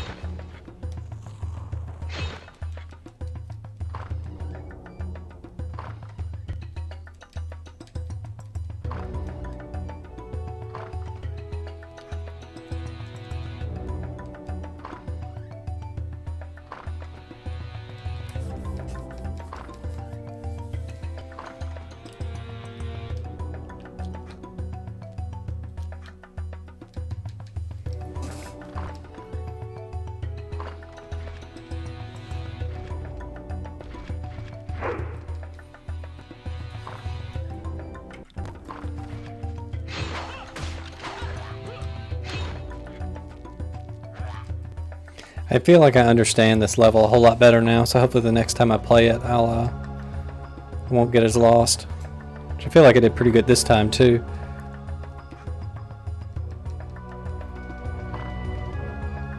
First few times you play this level can be somewhat confusing. Ouch.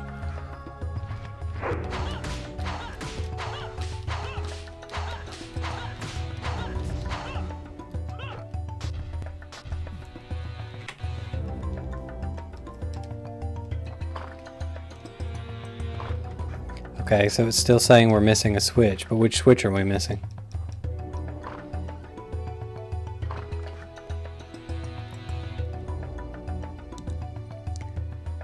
I bet we need to go down 1, 2 and drop through the floor.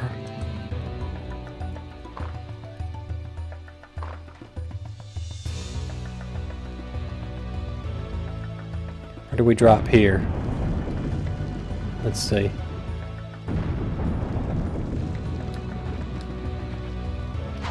Yeah, I think this is it.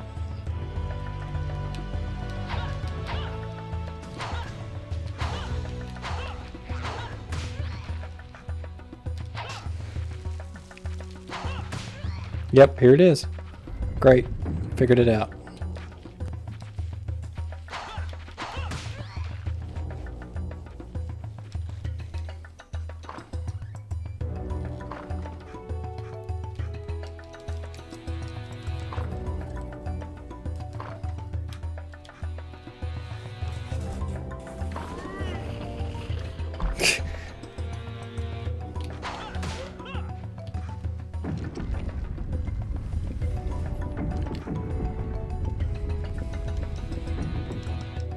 The best part of waking up is being done with this level.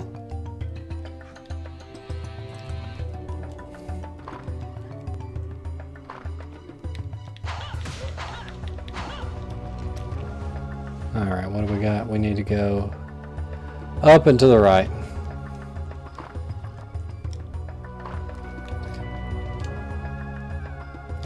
Oh, Phillips, you're just in time for the best level in the game. The other best level in the game.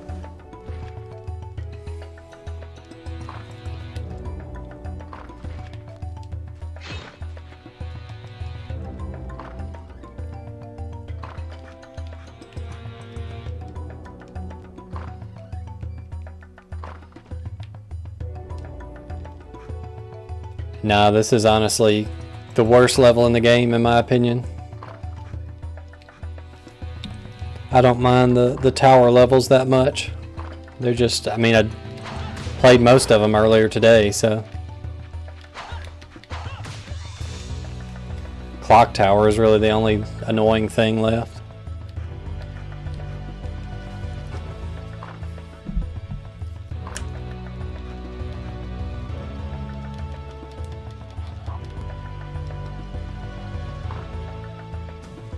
This part's pretty lame. Yeah, I had the strategy guide pulled up, so hopefully we're not going to waste too much time on the rising beams. Oh, that was fair.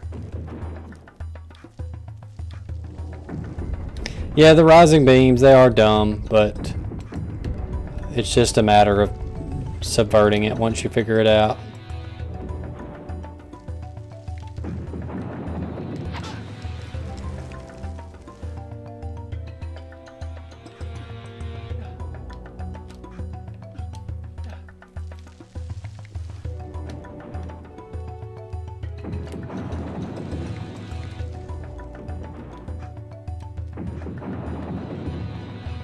And I mean, and this is just obviously stuff to waste your time with, like gotchas.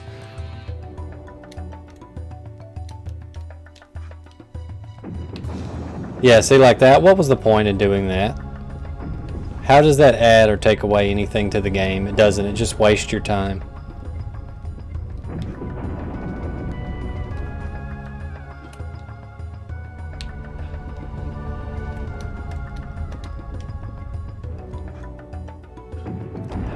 Oh, they would pick the one I would guess to be the one that falls in.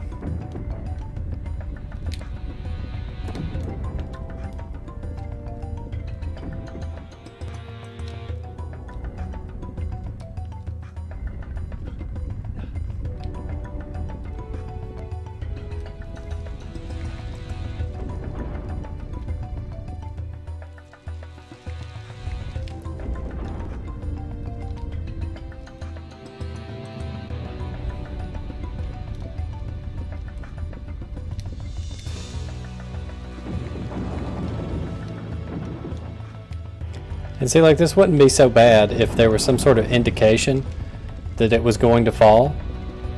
Like if they put like a, I don't know, like a marker on it or some cracks in it so that you had some way of knowing it was going to fall. I would be okay with that, but this is just trial and error, and that's no fun.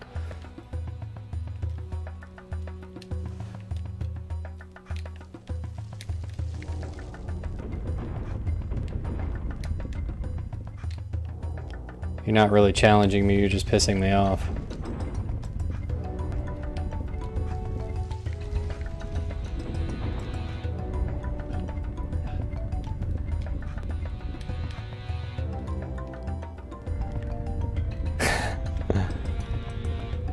Cheats? You don't need no cheats. Unless you're just trying to goof around and have fun, in which case that actually would be interesting. I want to do a playthrough with like some of the beta stuff and show off like the unused status effects and stuff.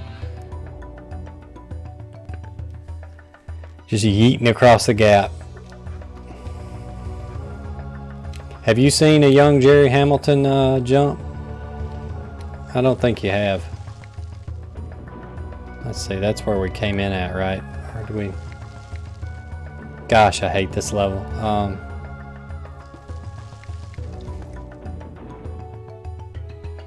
Or did we need to go...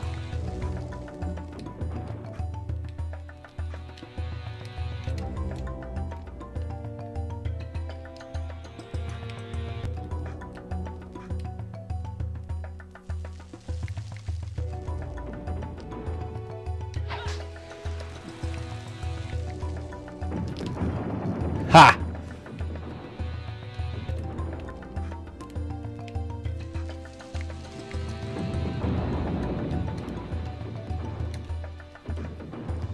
Gosh, this level sucks.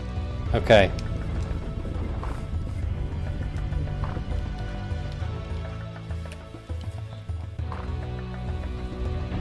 Alright, here's a fun part right here.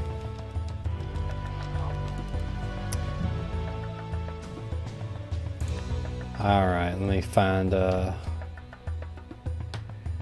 let's see. Right, right, left, left. Right, right, left, left. Right, right. So right,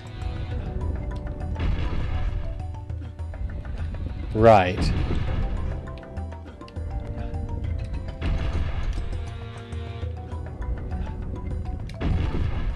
Left,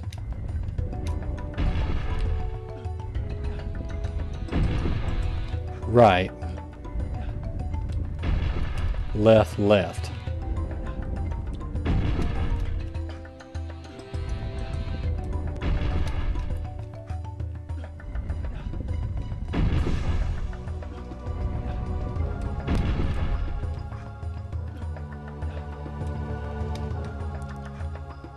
And you can't stand on them forever while you think either, because it will collapse. There we go. OSHA would be all over this place for violations.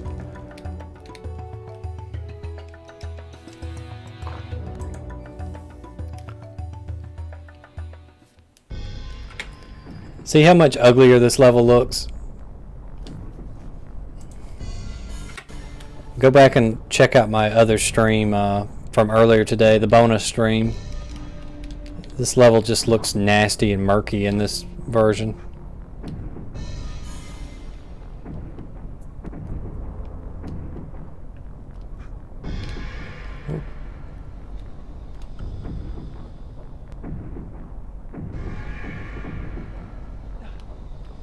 Yeah, this is Star Wars Pod Racers, Shadows of the Empire.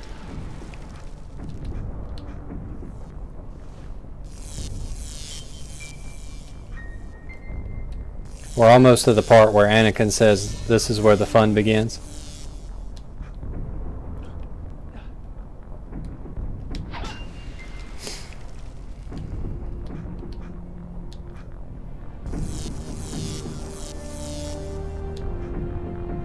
Oh, ow.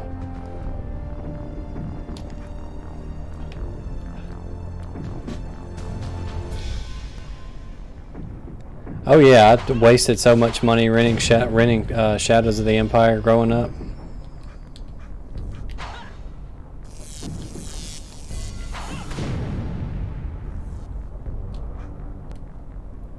I actually own the copy from the local video store because I went in there a few years ago when they were selling all their N64 games, and so I bought the copy I used to rent for $10.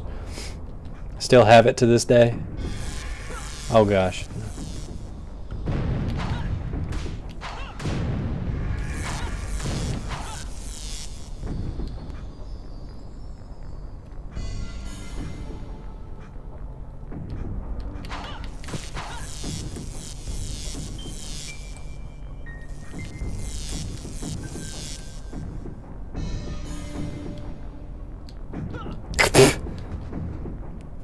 What a troll.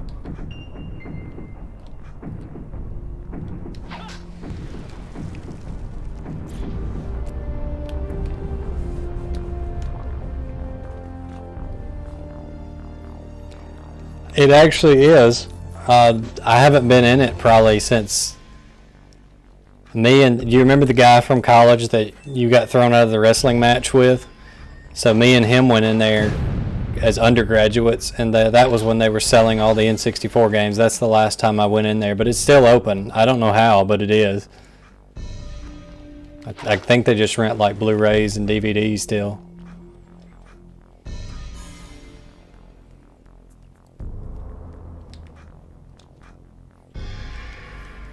That's the one I bought Shadows of the Empire from.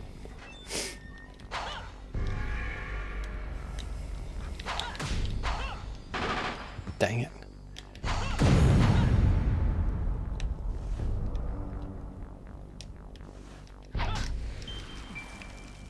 Yeah, these levels are just kind of reworked to be pure platforming instead of like hunt for keys.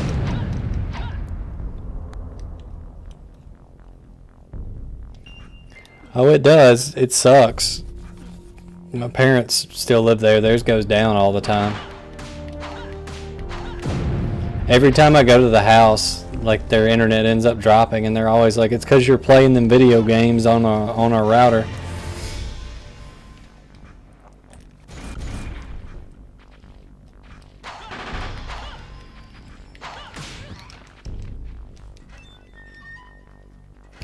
Oh yeah, check this strat out. I learned this from a carcinogen stream the other day. You can just climb up here and just avoid all this. All the BS with the laser cannons. You can just jump right up here.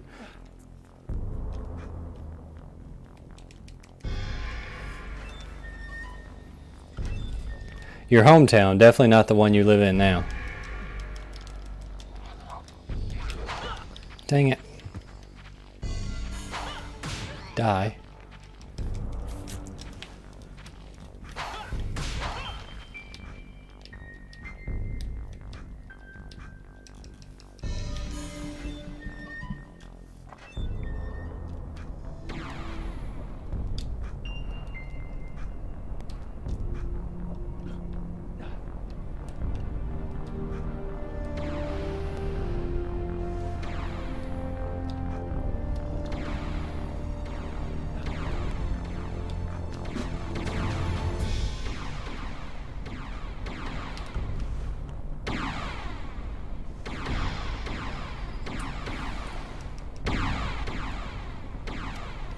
So does it like stop at your house?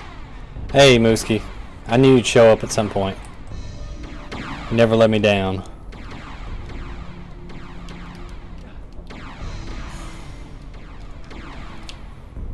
Always supporting that local scene.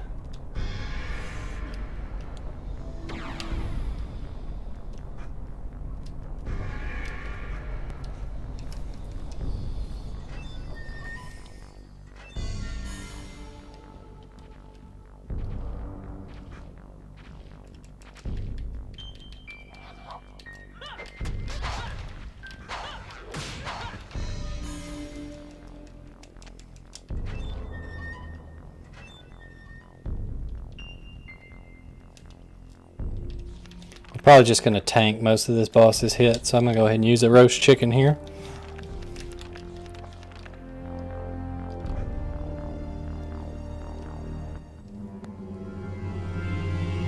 Oh no, it's a crystal! Ah!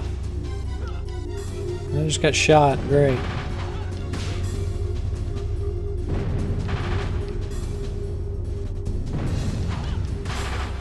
Ouch.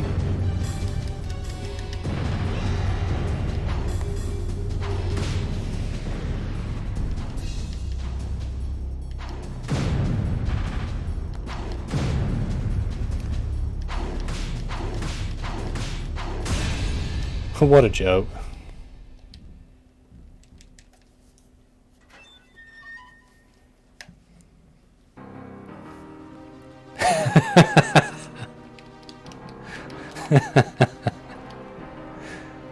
People gonna figure out who I am, man. Oh yeah, the draw distance in this game is terrible compared to vanilla 64. To accommodate all the extra characters and features, they had to like screw up the graphics. Like look at that, you can see the wall being drawn over there. It's so bad.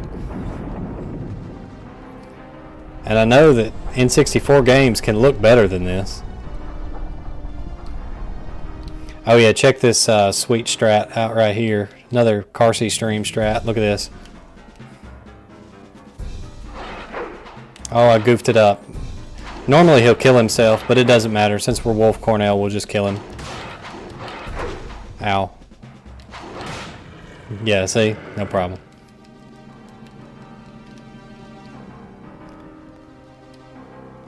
Being Wolf Cornell may have screwed up the execution on that. Because his hitbox is a little bit different. Normally if you run over there and squat down, that boss will just spawn and then immediately kill himself by jumping in the water.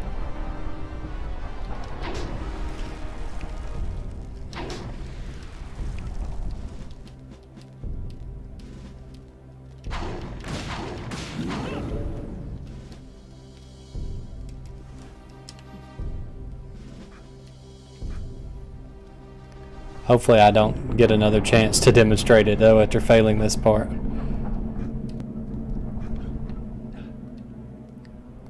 Come on, give me a good pattern here.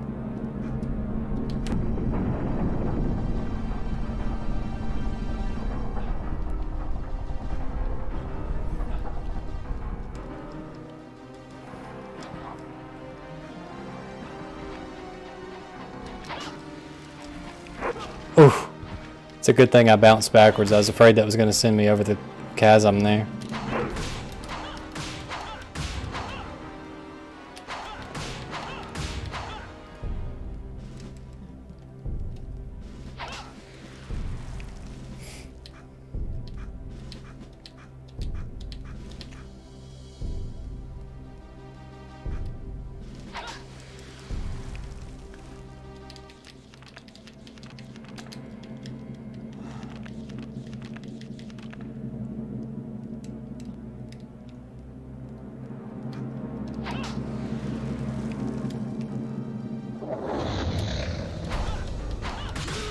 I like his little come at me, bro.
Greg Allen baseball slide. I need to tell you a funny story about him the next time you hit me up on Hangouts.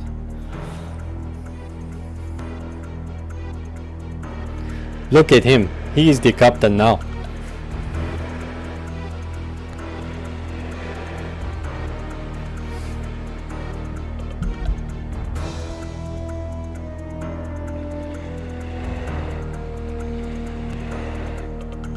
The werewolf, were. It's like a merchant, the ware's wolf.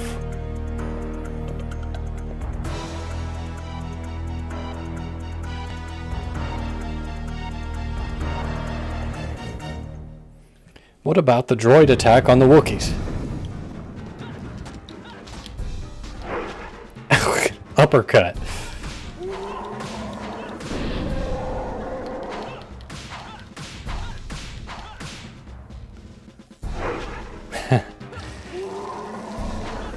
Yeah, I already made a joke about Ortega and taco sauce earlier, so 10 points from Gryffindor.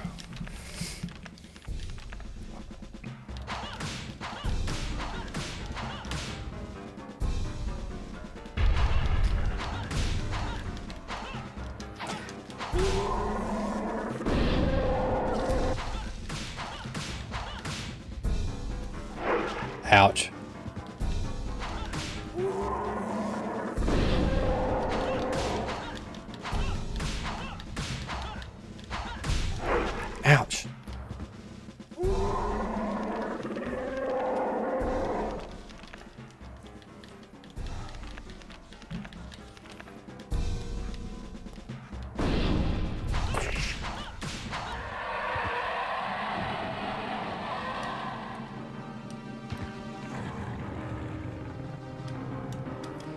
No drop? Okay.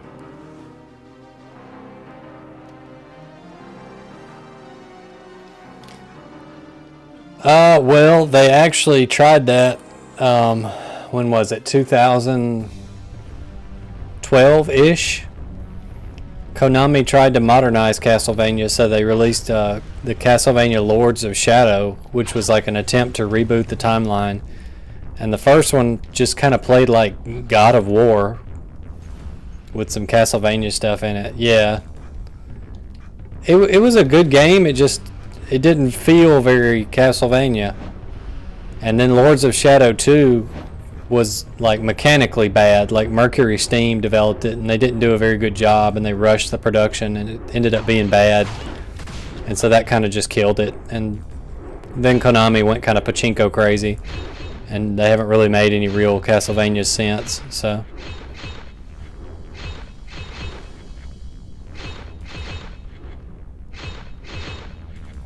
there's actually the oh, look at that. And he didn't even grab. I was holding the button, he didn't grab. So there was also some PlayStation 2 3D Castlevanias, and they're closer to dungeon crawling beat 'em ups than they are something like this. There's not really any platforming in those games. But the two of the main characters from Castlevania Curse of Darkness, that's another death, are in the anime on Netflix.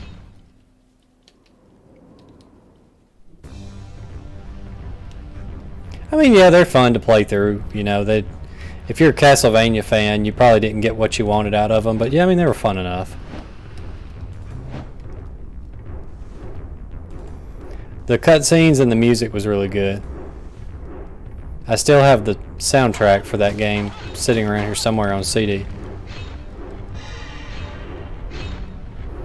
Yeah, Lords of Shadow 2 was extremely forgettable. Like, I just played it once to see what happened, and then I never touched it again.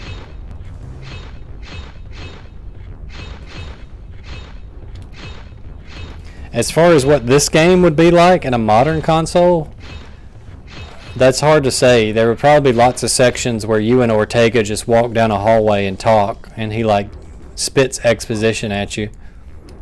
And then the game would ask you to buy the level pack to see what happens.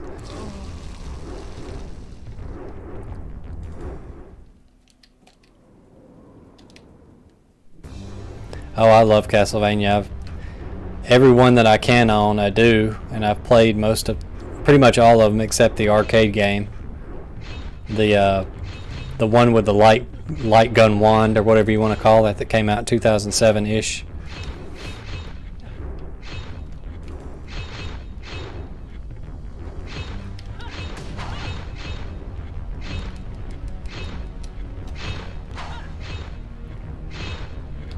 I've only played Mirror of Fate one time. Riven Mike, who stops by here sometimes, he has it. I played it at his house once, and I haven't ever played it again since. He never got very far with it. He really liked Lords of Shadow 1 and 2, but he didn't like the mobile game because he's not a big 2D guy.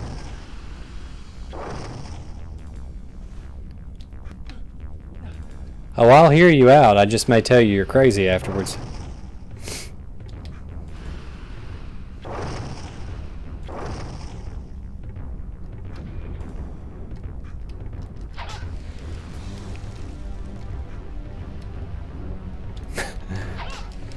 You're crazy, but I like it. And I hope you mean it's actually like Banjo and Kazooie are literally in the game, not just like a Castlevania where you collect stuff.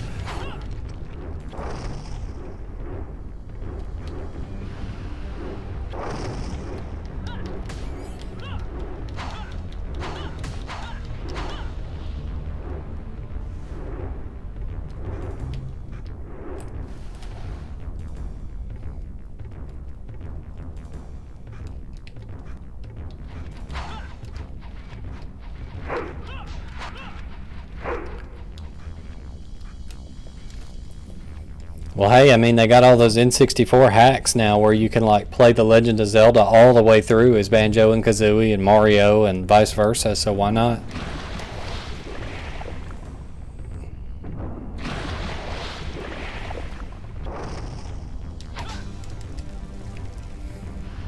Oh boy, a moon card.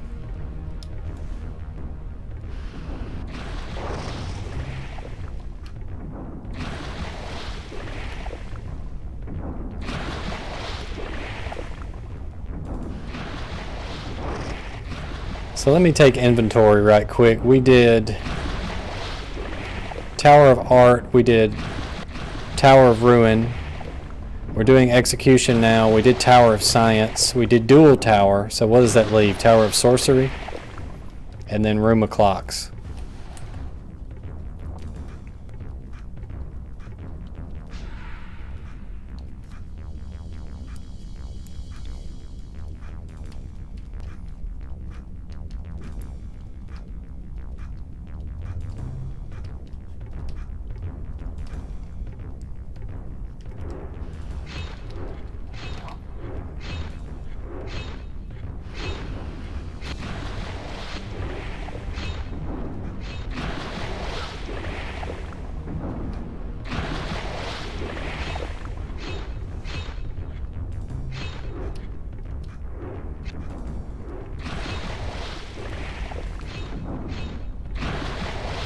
Here we go.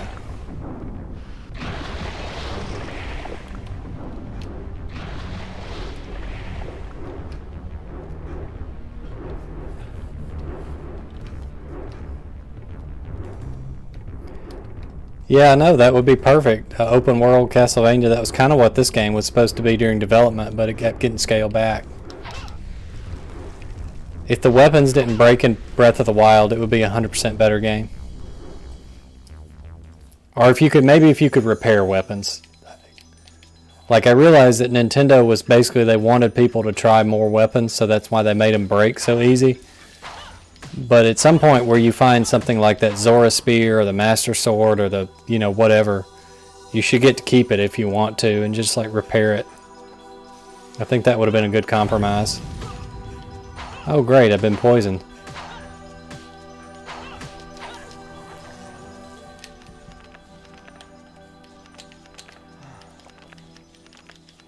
Use one of my 700 cure ampules.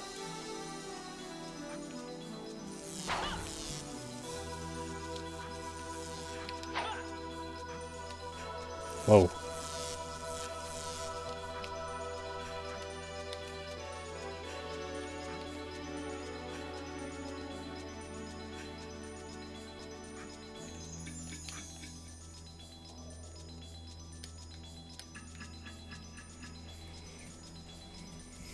I've never even seen it. I never see amiibos anymore.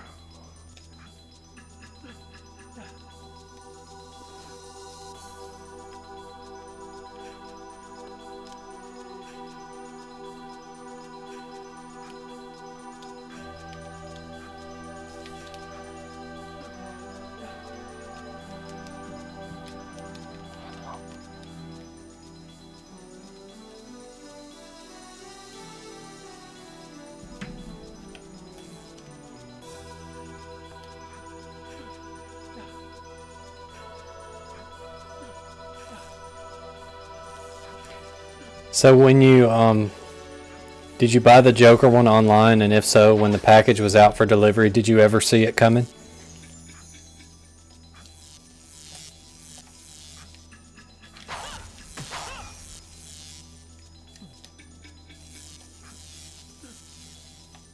Oh no.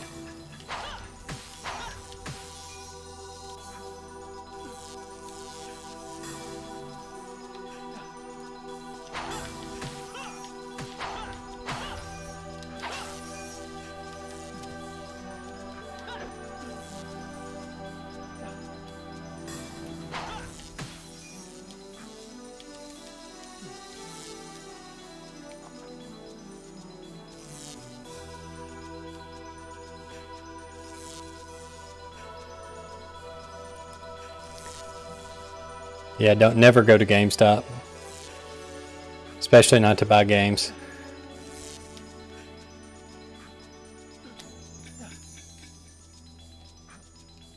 Oh, I'm way overestimated my ability on that jump. Okay. That was 100% my fault. I should have waited a second longer.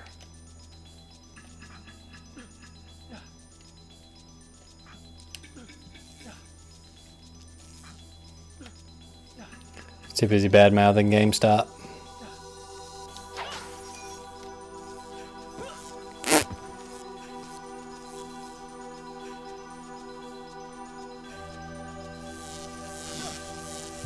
Oh!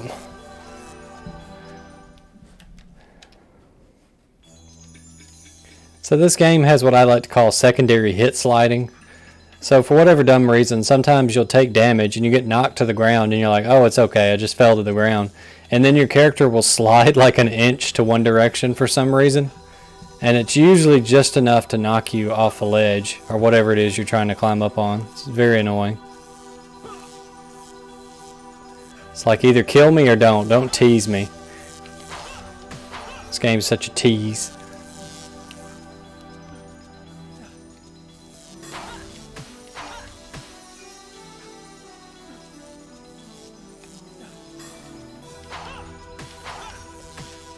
Those crystals have terrible aim.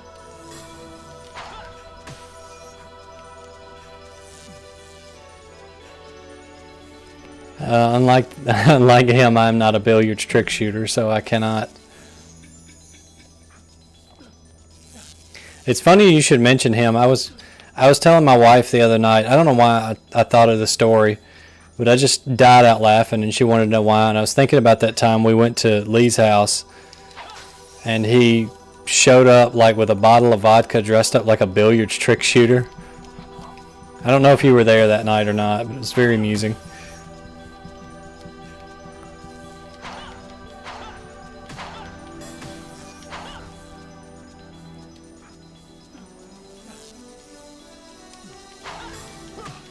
Yeah, I want to know where he bought those clothes.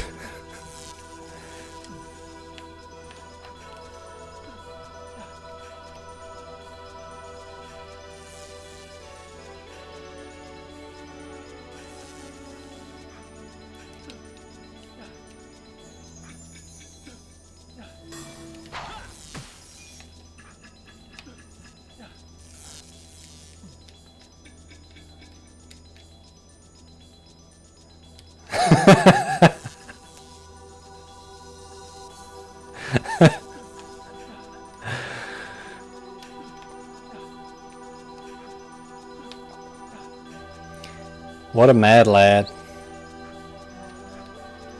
Is he dead or is he still alive?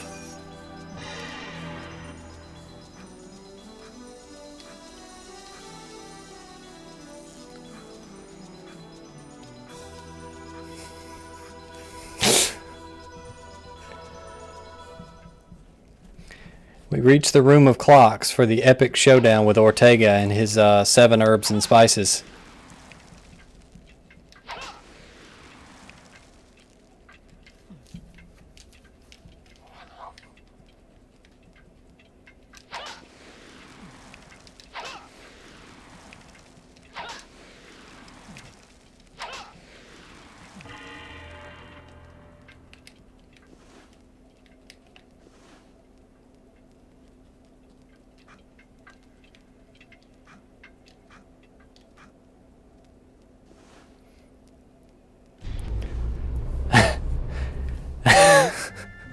I'm sorry to laugh, that is truly awful, but knowing him, I'm not surprised, and you probably made a good decision. So for you guys watching in the chat that aren't privy to stuff ancient history, me and a couple other fighter bros, we used to go hang out at a mutual friend's house and play these like super obscure fighters, like that one what was that boxing game we used to play? It was a Japanese import where you had to create your boxer, and we would do the random tournament with random boxers. But we would play all kind of obscure stuff like this, and there was this one guy that I didn't know, but some of the other guys knew him, that would show up, was just a total degenerate. And the chances of this guy, he would either show up completely wasted, or he would show up with alcohol to get wasted. He may or may not come dressed as a billiards trick shooter with like the sweater vest and like the nice pants. Had like flaming red hair, like the Joker or something. Dude was a strange cat, man. Hajime no Ippo too, that was it, yeah.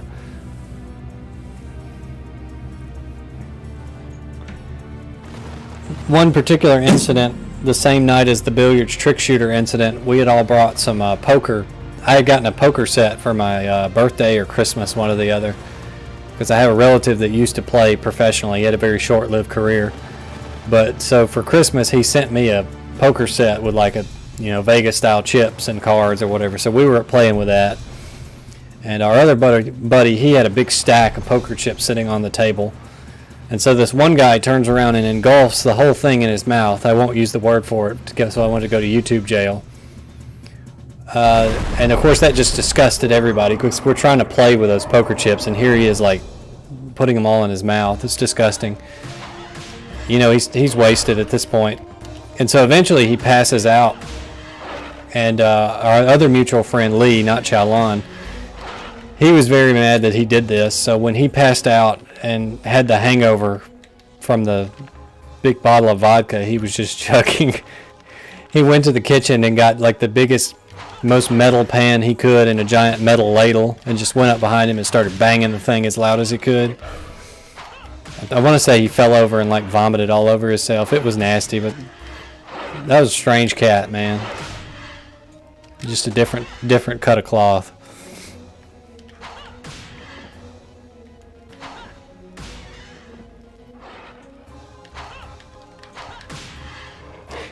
Anyway, this is Ortega. He has 3 heads. Each one of them has a special attack. And eventually they will blow up. I think we got one of them, yeah. And it disables the attack that one does. The most dangerous attack he has is probably this radio wave attack. That was it. Because it will confuse your controls. And so what he'll do is try to trick you into walking to the edge, and then he'll just tackle you and throw you over the edge. Get a cheap kill.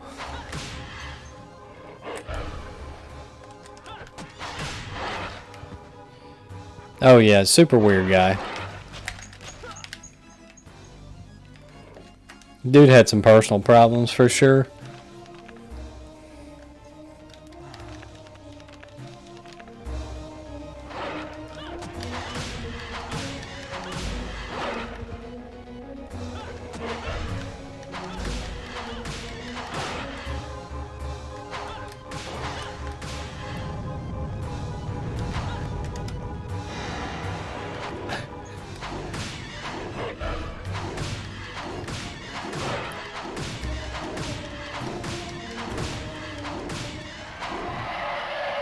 And see, the good thing about using the wolf form at the end of that fight is that the cutscene will warp you back so that you will save your red jewels there.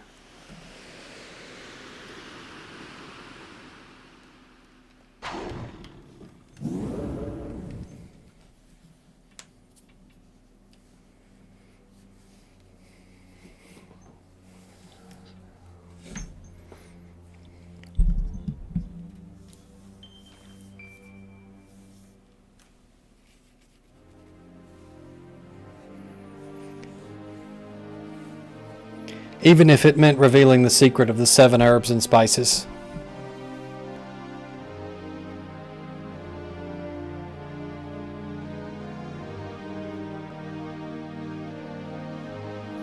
And see, he tells him that you don't need to go on, Ortega.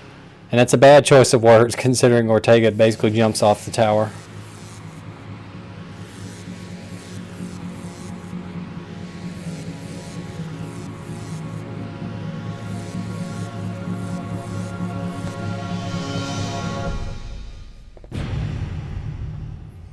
Kaboom!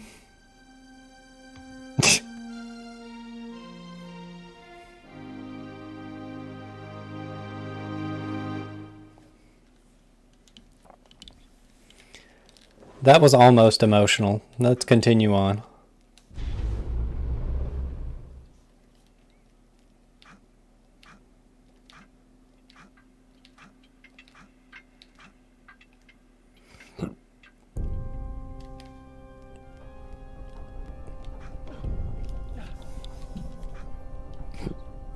I think we're going to finish this run just in time.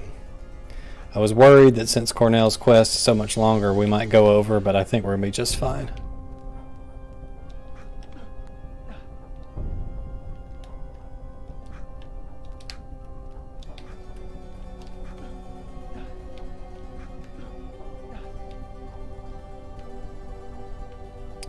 Let's see, we actually need to be on the other side.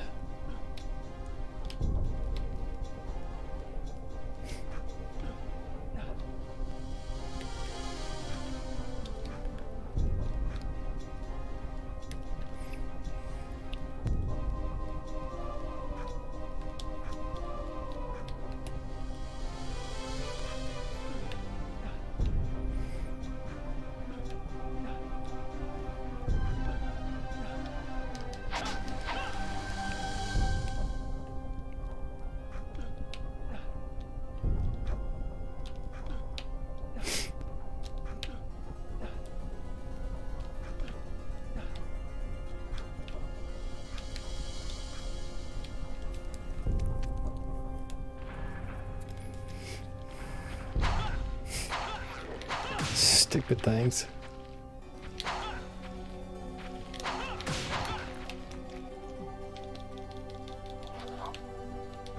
We determined from the playthrough earlier today that this room, it's best to just YOLO this room.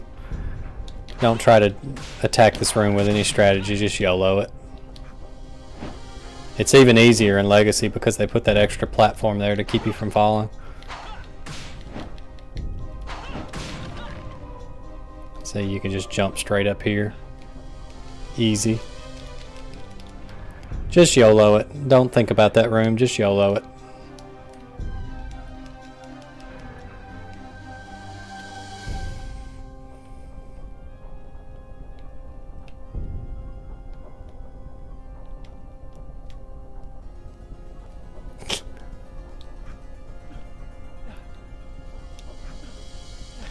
Well, you say another pair of Crocs. That worries me. That might mean you already own a pair.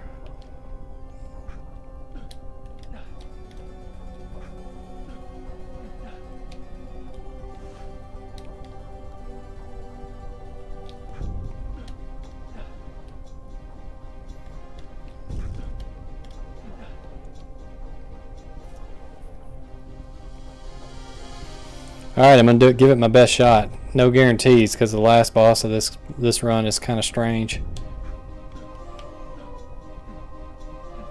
And by strange, I mean dumb and annoying.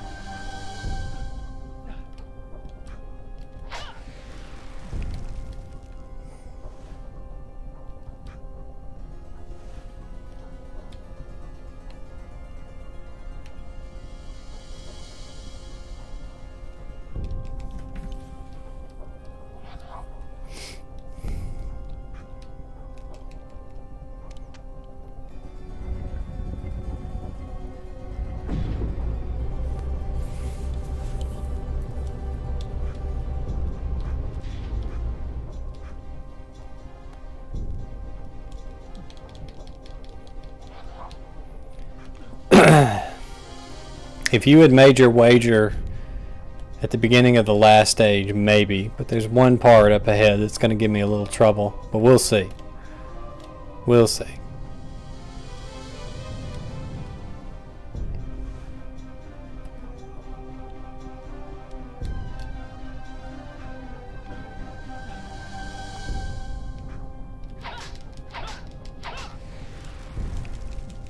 Like, why did they think a freaking sun card would be useful at this point in the game?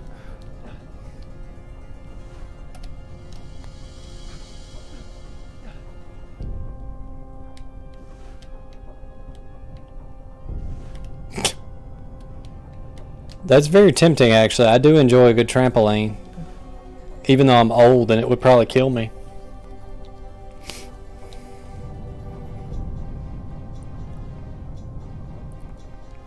Me and the wife went to a trampoline park for our anniversary a couple years ago. It nearly killed both of us. Like, I was literally out of breath within 5 minutes of being there, and we stayed for like a whole hour.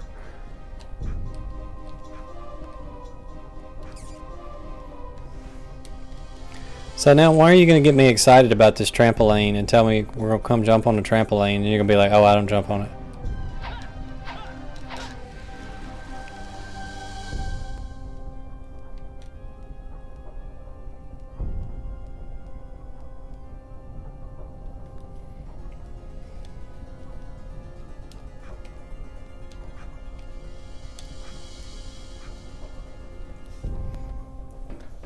Oh no!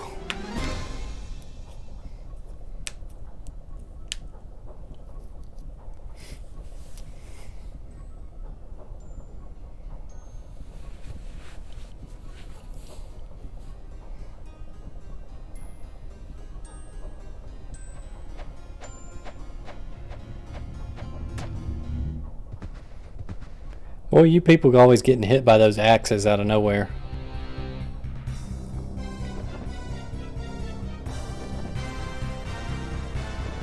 Like, you kidnapped her. Why would you hide her there and then lose her?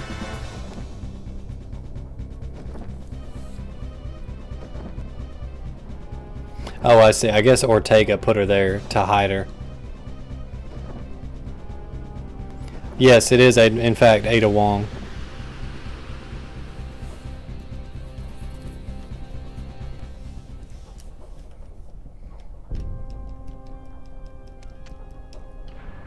Hey, the guy who voices Chris Redfield in the PlayStation Resident Evil did the narration for this game, so there's that.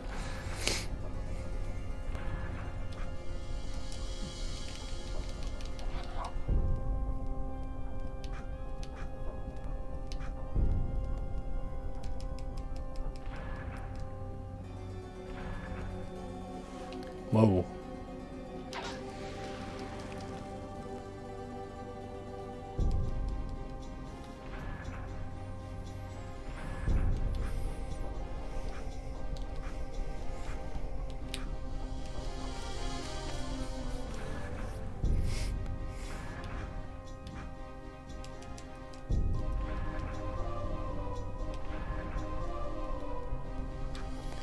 This room is designed to waste your time. It adds nothing to the game. But we do it because we must.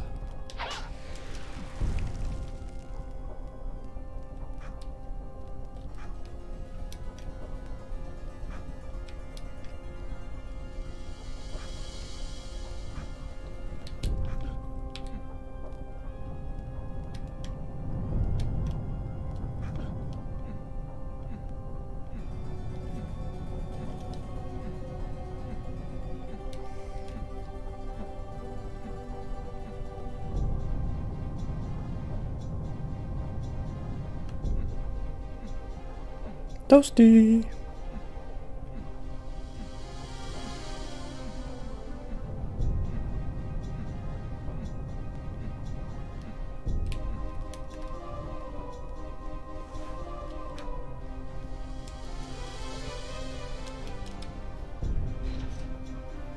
You're dang right I do.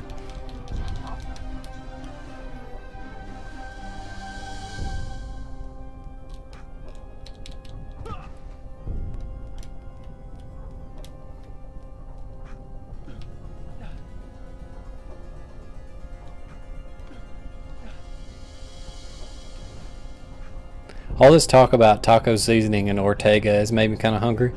Wish I had some like chips and salsa now. That'd be pretty legit.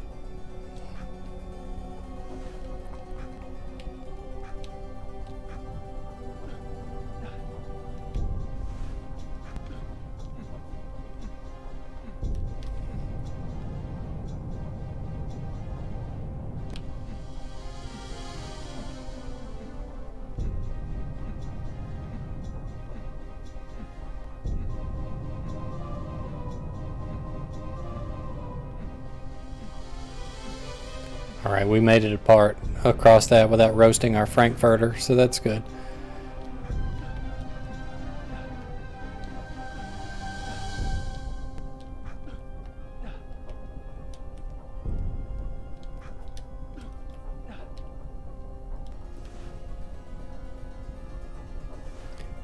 Old El Paso's okay.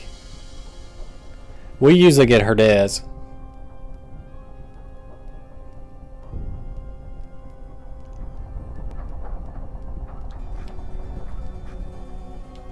It's kind of funny how you grow up in your one kind of household on certain things, and then you get married and like you get this weird combination of both. Like growing up, we were a Heinz 57 house, and then when I got married, my wife is like, Heinz 57 is garbage. You need to get A1. And so I was like, okay, well, we'll try it. And I was like, hey, this is pretty good. So now I usually get A1. But the good thing is I can eat Heinz 57 if I have to. But we get Heinz ketchup. We used to get Hunt's ketchup growing up, but now in my married household, we get the Heinz ketchup. 'Cause life's funny like that. I'm also convinced that the same brand of ketchup sold in packets from different restaurants can have different taste. Kind of like if you get Oreos in like the little fun size packet that has like 6 in there, it tastes better than the ones you buy out of like a big pack. So I think they do it on purpose. They put more effort into the little one, so you'll buy the big one. Yeah, Hunt's is cheaper. If you get Heinz, you have to pay a little more. And we've gotten Hunt's before. It's not like it's not like Nerf or nothing. If we get Heinz, you know, I'm not gonna divorce my wife or anything.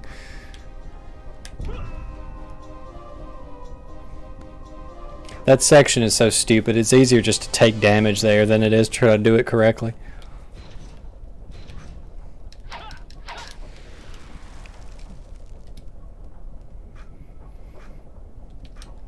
Alright, let's see what our item reserves look like. 7 roast chicken, 6 roast beef, sun card, moon card. We're doing good.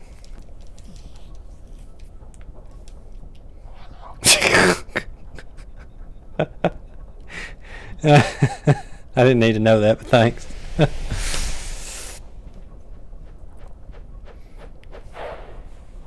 Now my kid loves ketchup. Like she'll, you know, we have to watch her when we eat out somewhere, because if there's ketchup packet, she'll just straight up take the ketchup packet and eat it like some sort of degenerate.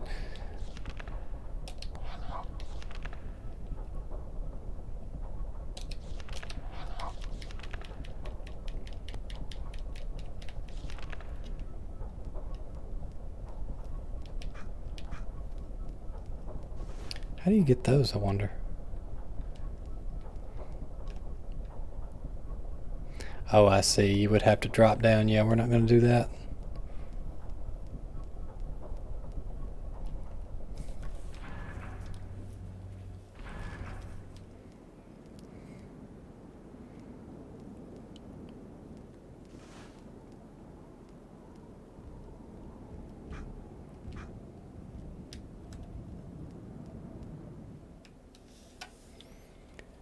Was it a wild world?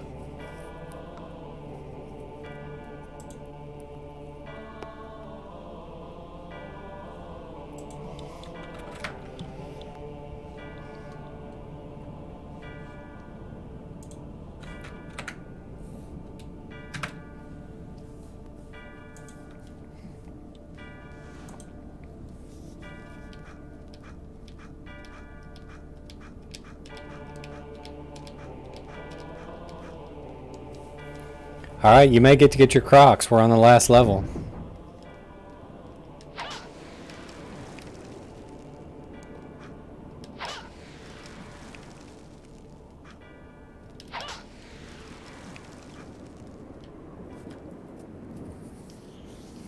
Yeah, that's right. You gotta come see me.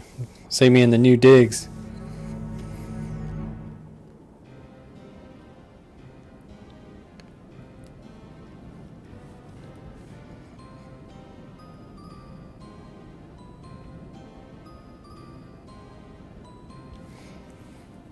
Did you go to him, or did he go to you, or did you guys meet in the middle?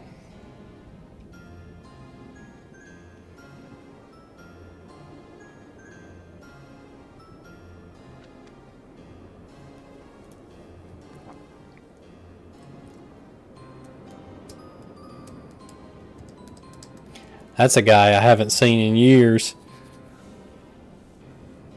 You guys should come up to where I live. There's 2 particular stores that you would like that I actually bought some stuff at last week. Oh, I need to hit him up because I'm off work. I may send him a message after the stream and just see if he's up around.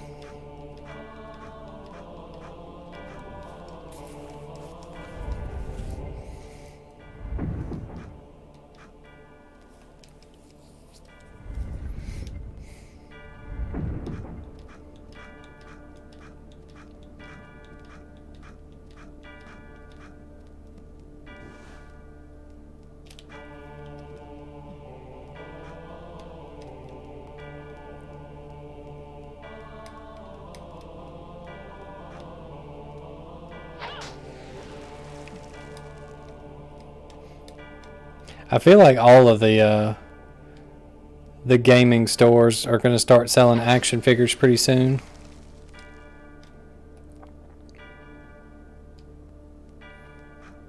I've actually got some good stuff at that other place, believe it or not. They were doing a for some reason I went in there several years ago and they had everything in the store was half off. So I ended up buying like 4 or 5 N64 games, paid $20. I guess math would tell you I bought 4, but yeah.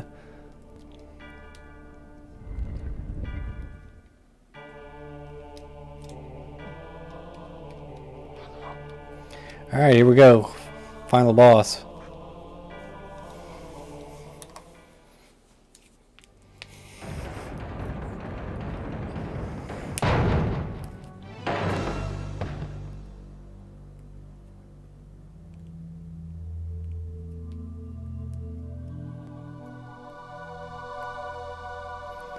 Well, dang, I should have gone to that place sooner.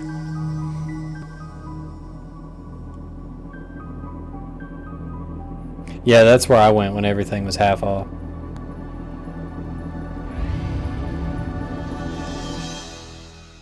So Dracula has borrowed the crystal from Ganondorf that he used to keep Zelda in. That's what they're keeping Ada in.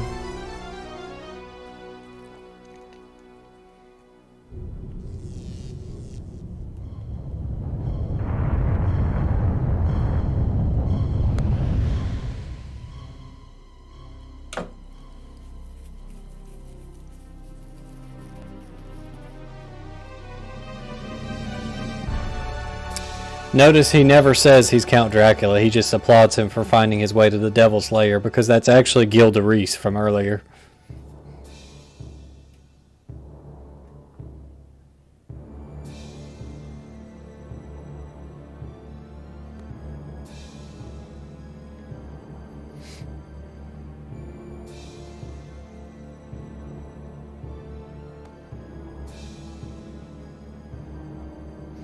All living creatures will serve as the staff of my life. What? It's like Dracula's going to take over the world and just make like a reality show where everybody has to be his staff.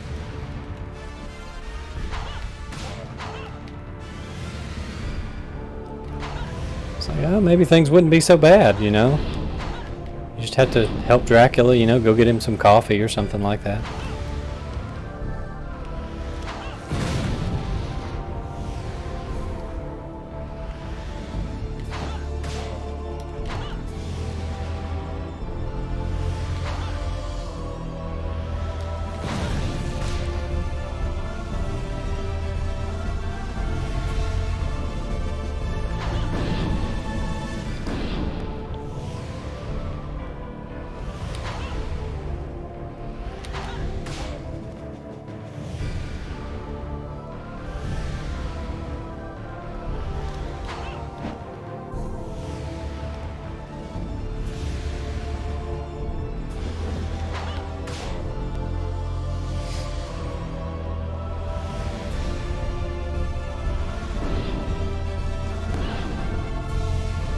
It's a waste.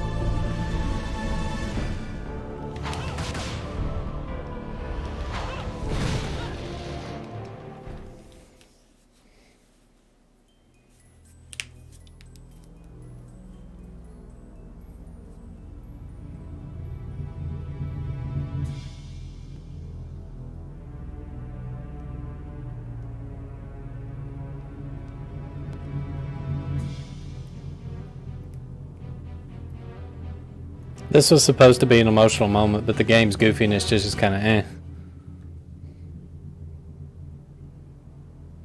There was some more bad translation. Stop, go any further. It was obviously supposed to be something like don't say anymore or shut up, but they just translated it directly and ended up kind of awkward.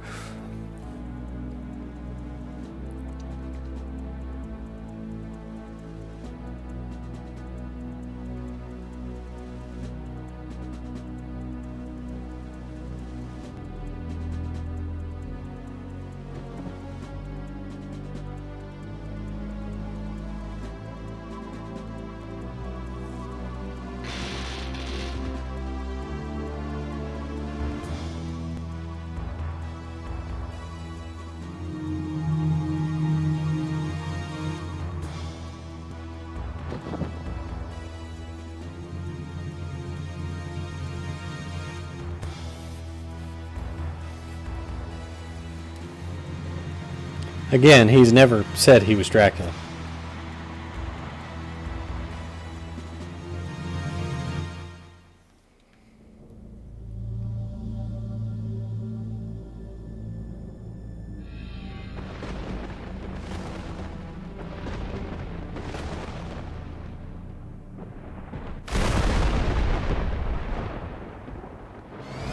Spooky!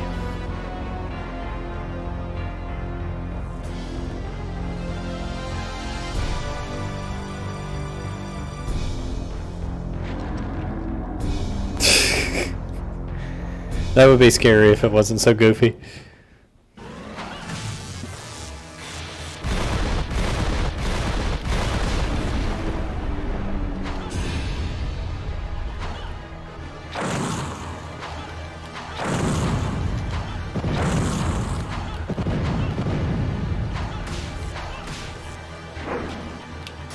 Ow. Ow. You gotta stay healed up against this guy because he does major damage and he can catch you in little sequences like that and just kill you.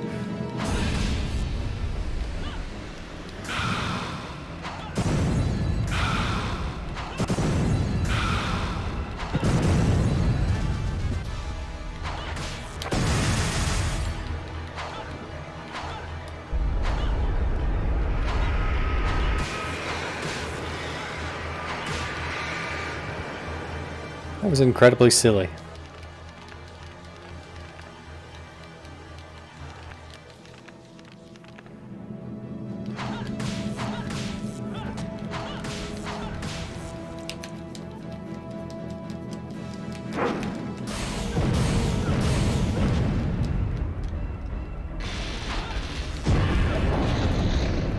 Oh, he killed me. No Crocs for you.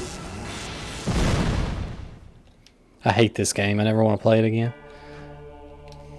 It's so dumb.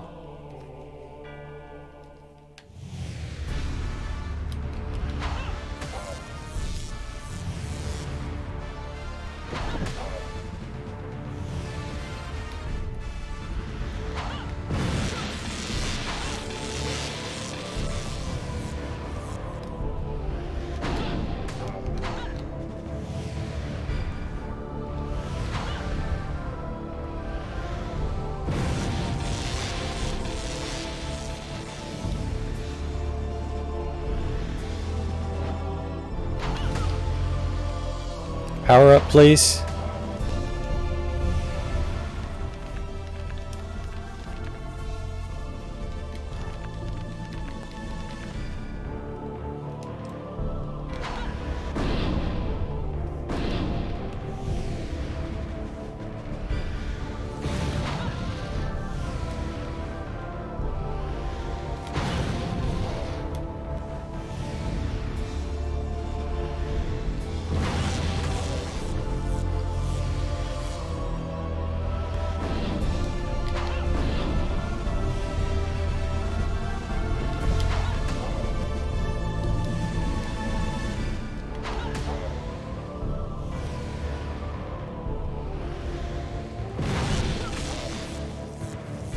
Dang, it does a lot of damage.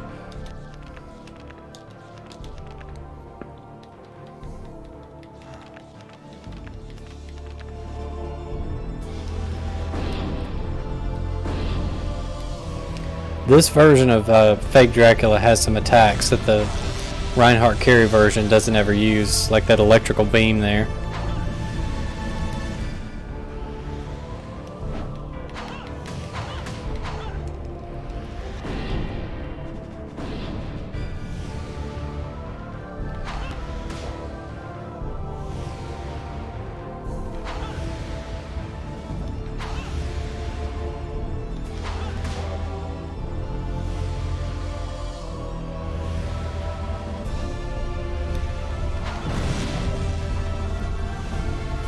See, we want to be at full health at the start of the second fight.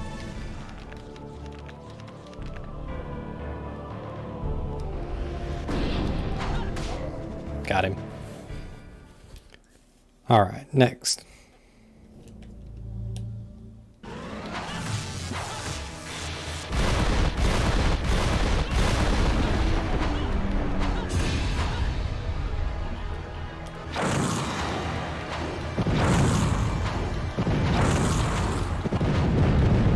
Oh yeah, we're going wolf. I didn't mean to, but we are.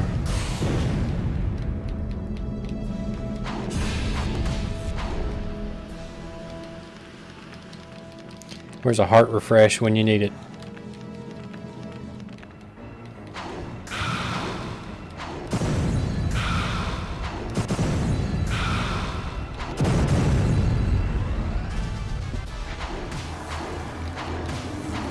Yeah, take 25% of that health away. Oh no, we've been sent to the Shadow Realm.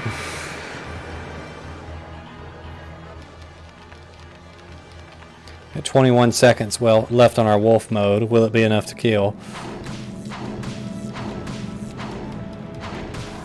Yes. That's game.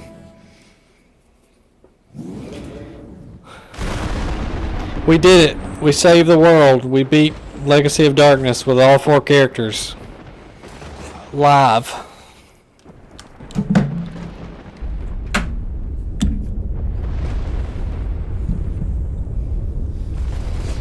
Woo!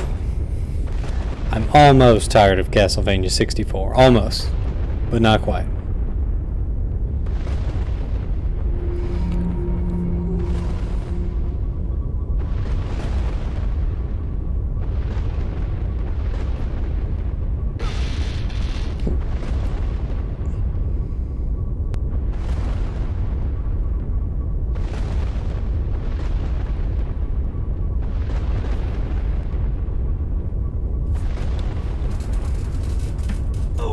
Dare I do so?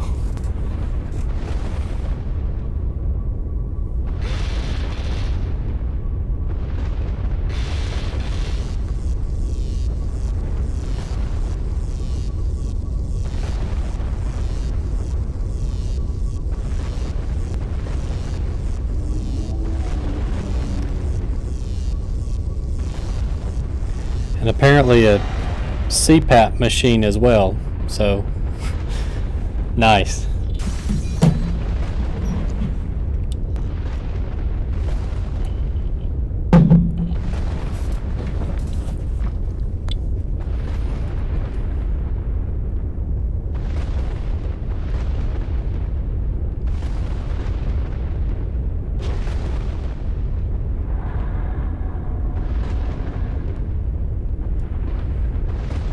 Yeah, you and me both.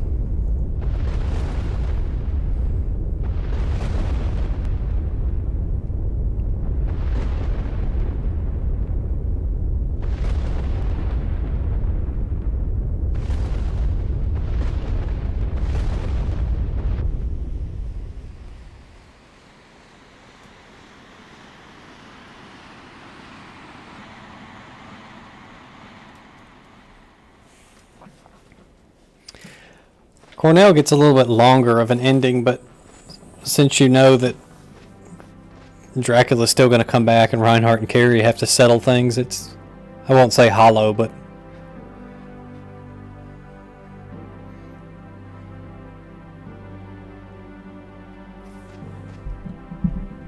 yes.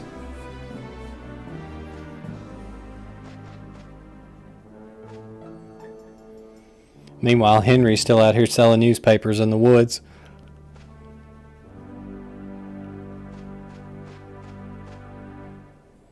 Come, Henry, let me touch your face.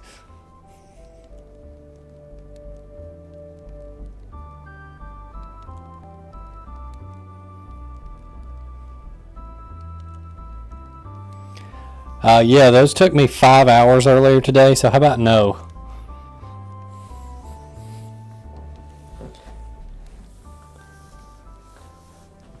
So 2 of the characters in this game are in the regular 64 that I played earlier today. It's just the same characters, but the levels are a little bit different. But there's more than enough footage of those quests you can go look at. I did Henry's quest last week. The little kid, he grows up and gets his own story. I did it last week. And I did a Reinhardt and Carrie before that.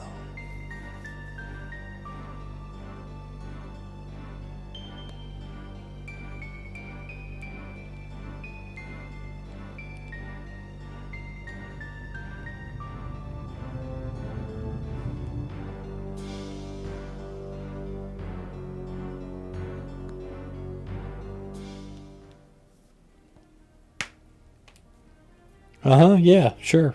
I think we should have burned down the village ourselves.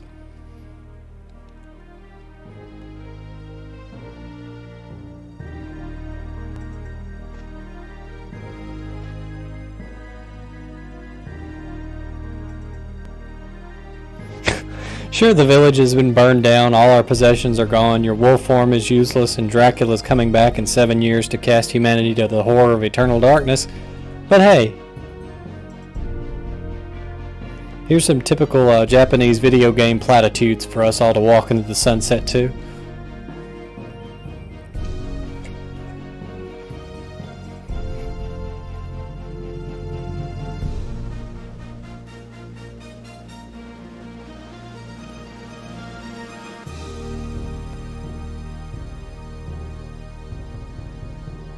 And they left the pendant.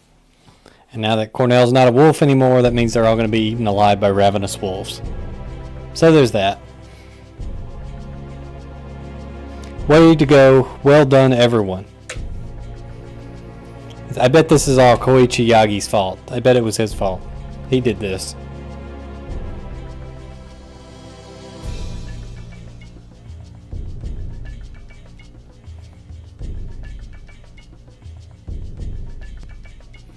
Need to look up some of these guys and see what they're up to now. Camera programmer Koichi Yagi. He was obviously on vacation when this game was programmed.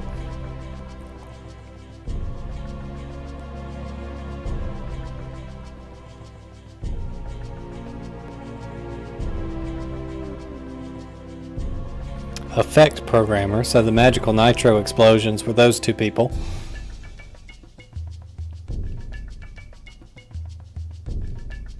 I assume demonstration programmer is talking about the cutscenes, because all the old Castlevania games used to refer to cutscenes as demos. Like if you go to the sound test in Belmont's Revenge, and that game came out in like what, 80 something? The sound test lists the music from the demo, from the cutscenes as demo 1 and demo 2. Kenichi Harada, hopefully related to Katsuhiro Harada.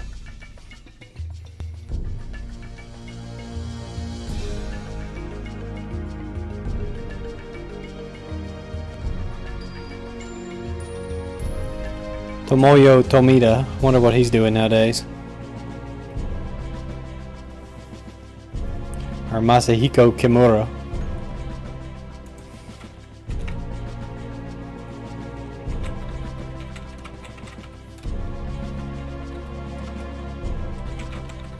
Apparently he's a pseudo wrestler as well, sumo wrestler.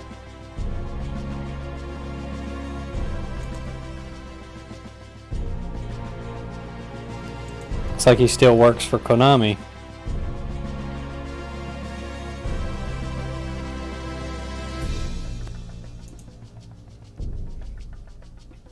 Oh, he did some work for Metal Gear Solid as well.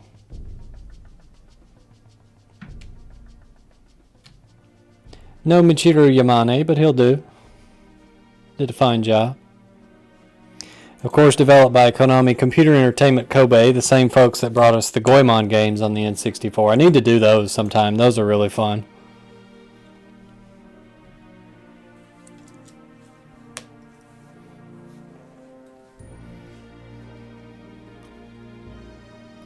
Well, guys, it came to 3 hours and nearly 30 minutes, and we're right here at midnight. That's all the characters in Legacy of Darkness. I don't know what I'll do next. I may do some more of this. I may do some speed runs as Henry, just so you guys can see what that's like. Or we may play something completely different. I know that there's a lot of people that want to see some more fighters, so we may do that. But you just have to tune in next time, Monday at 9 o'clock, as usual.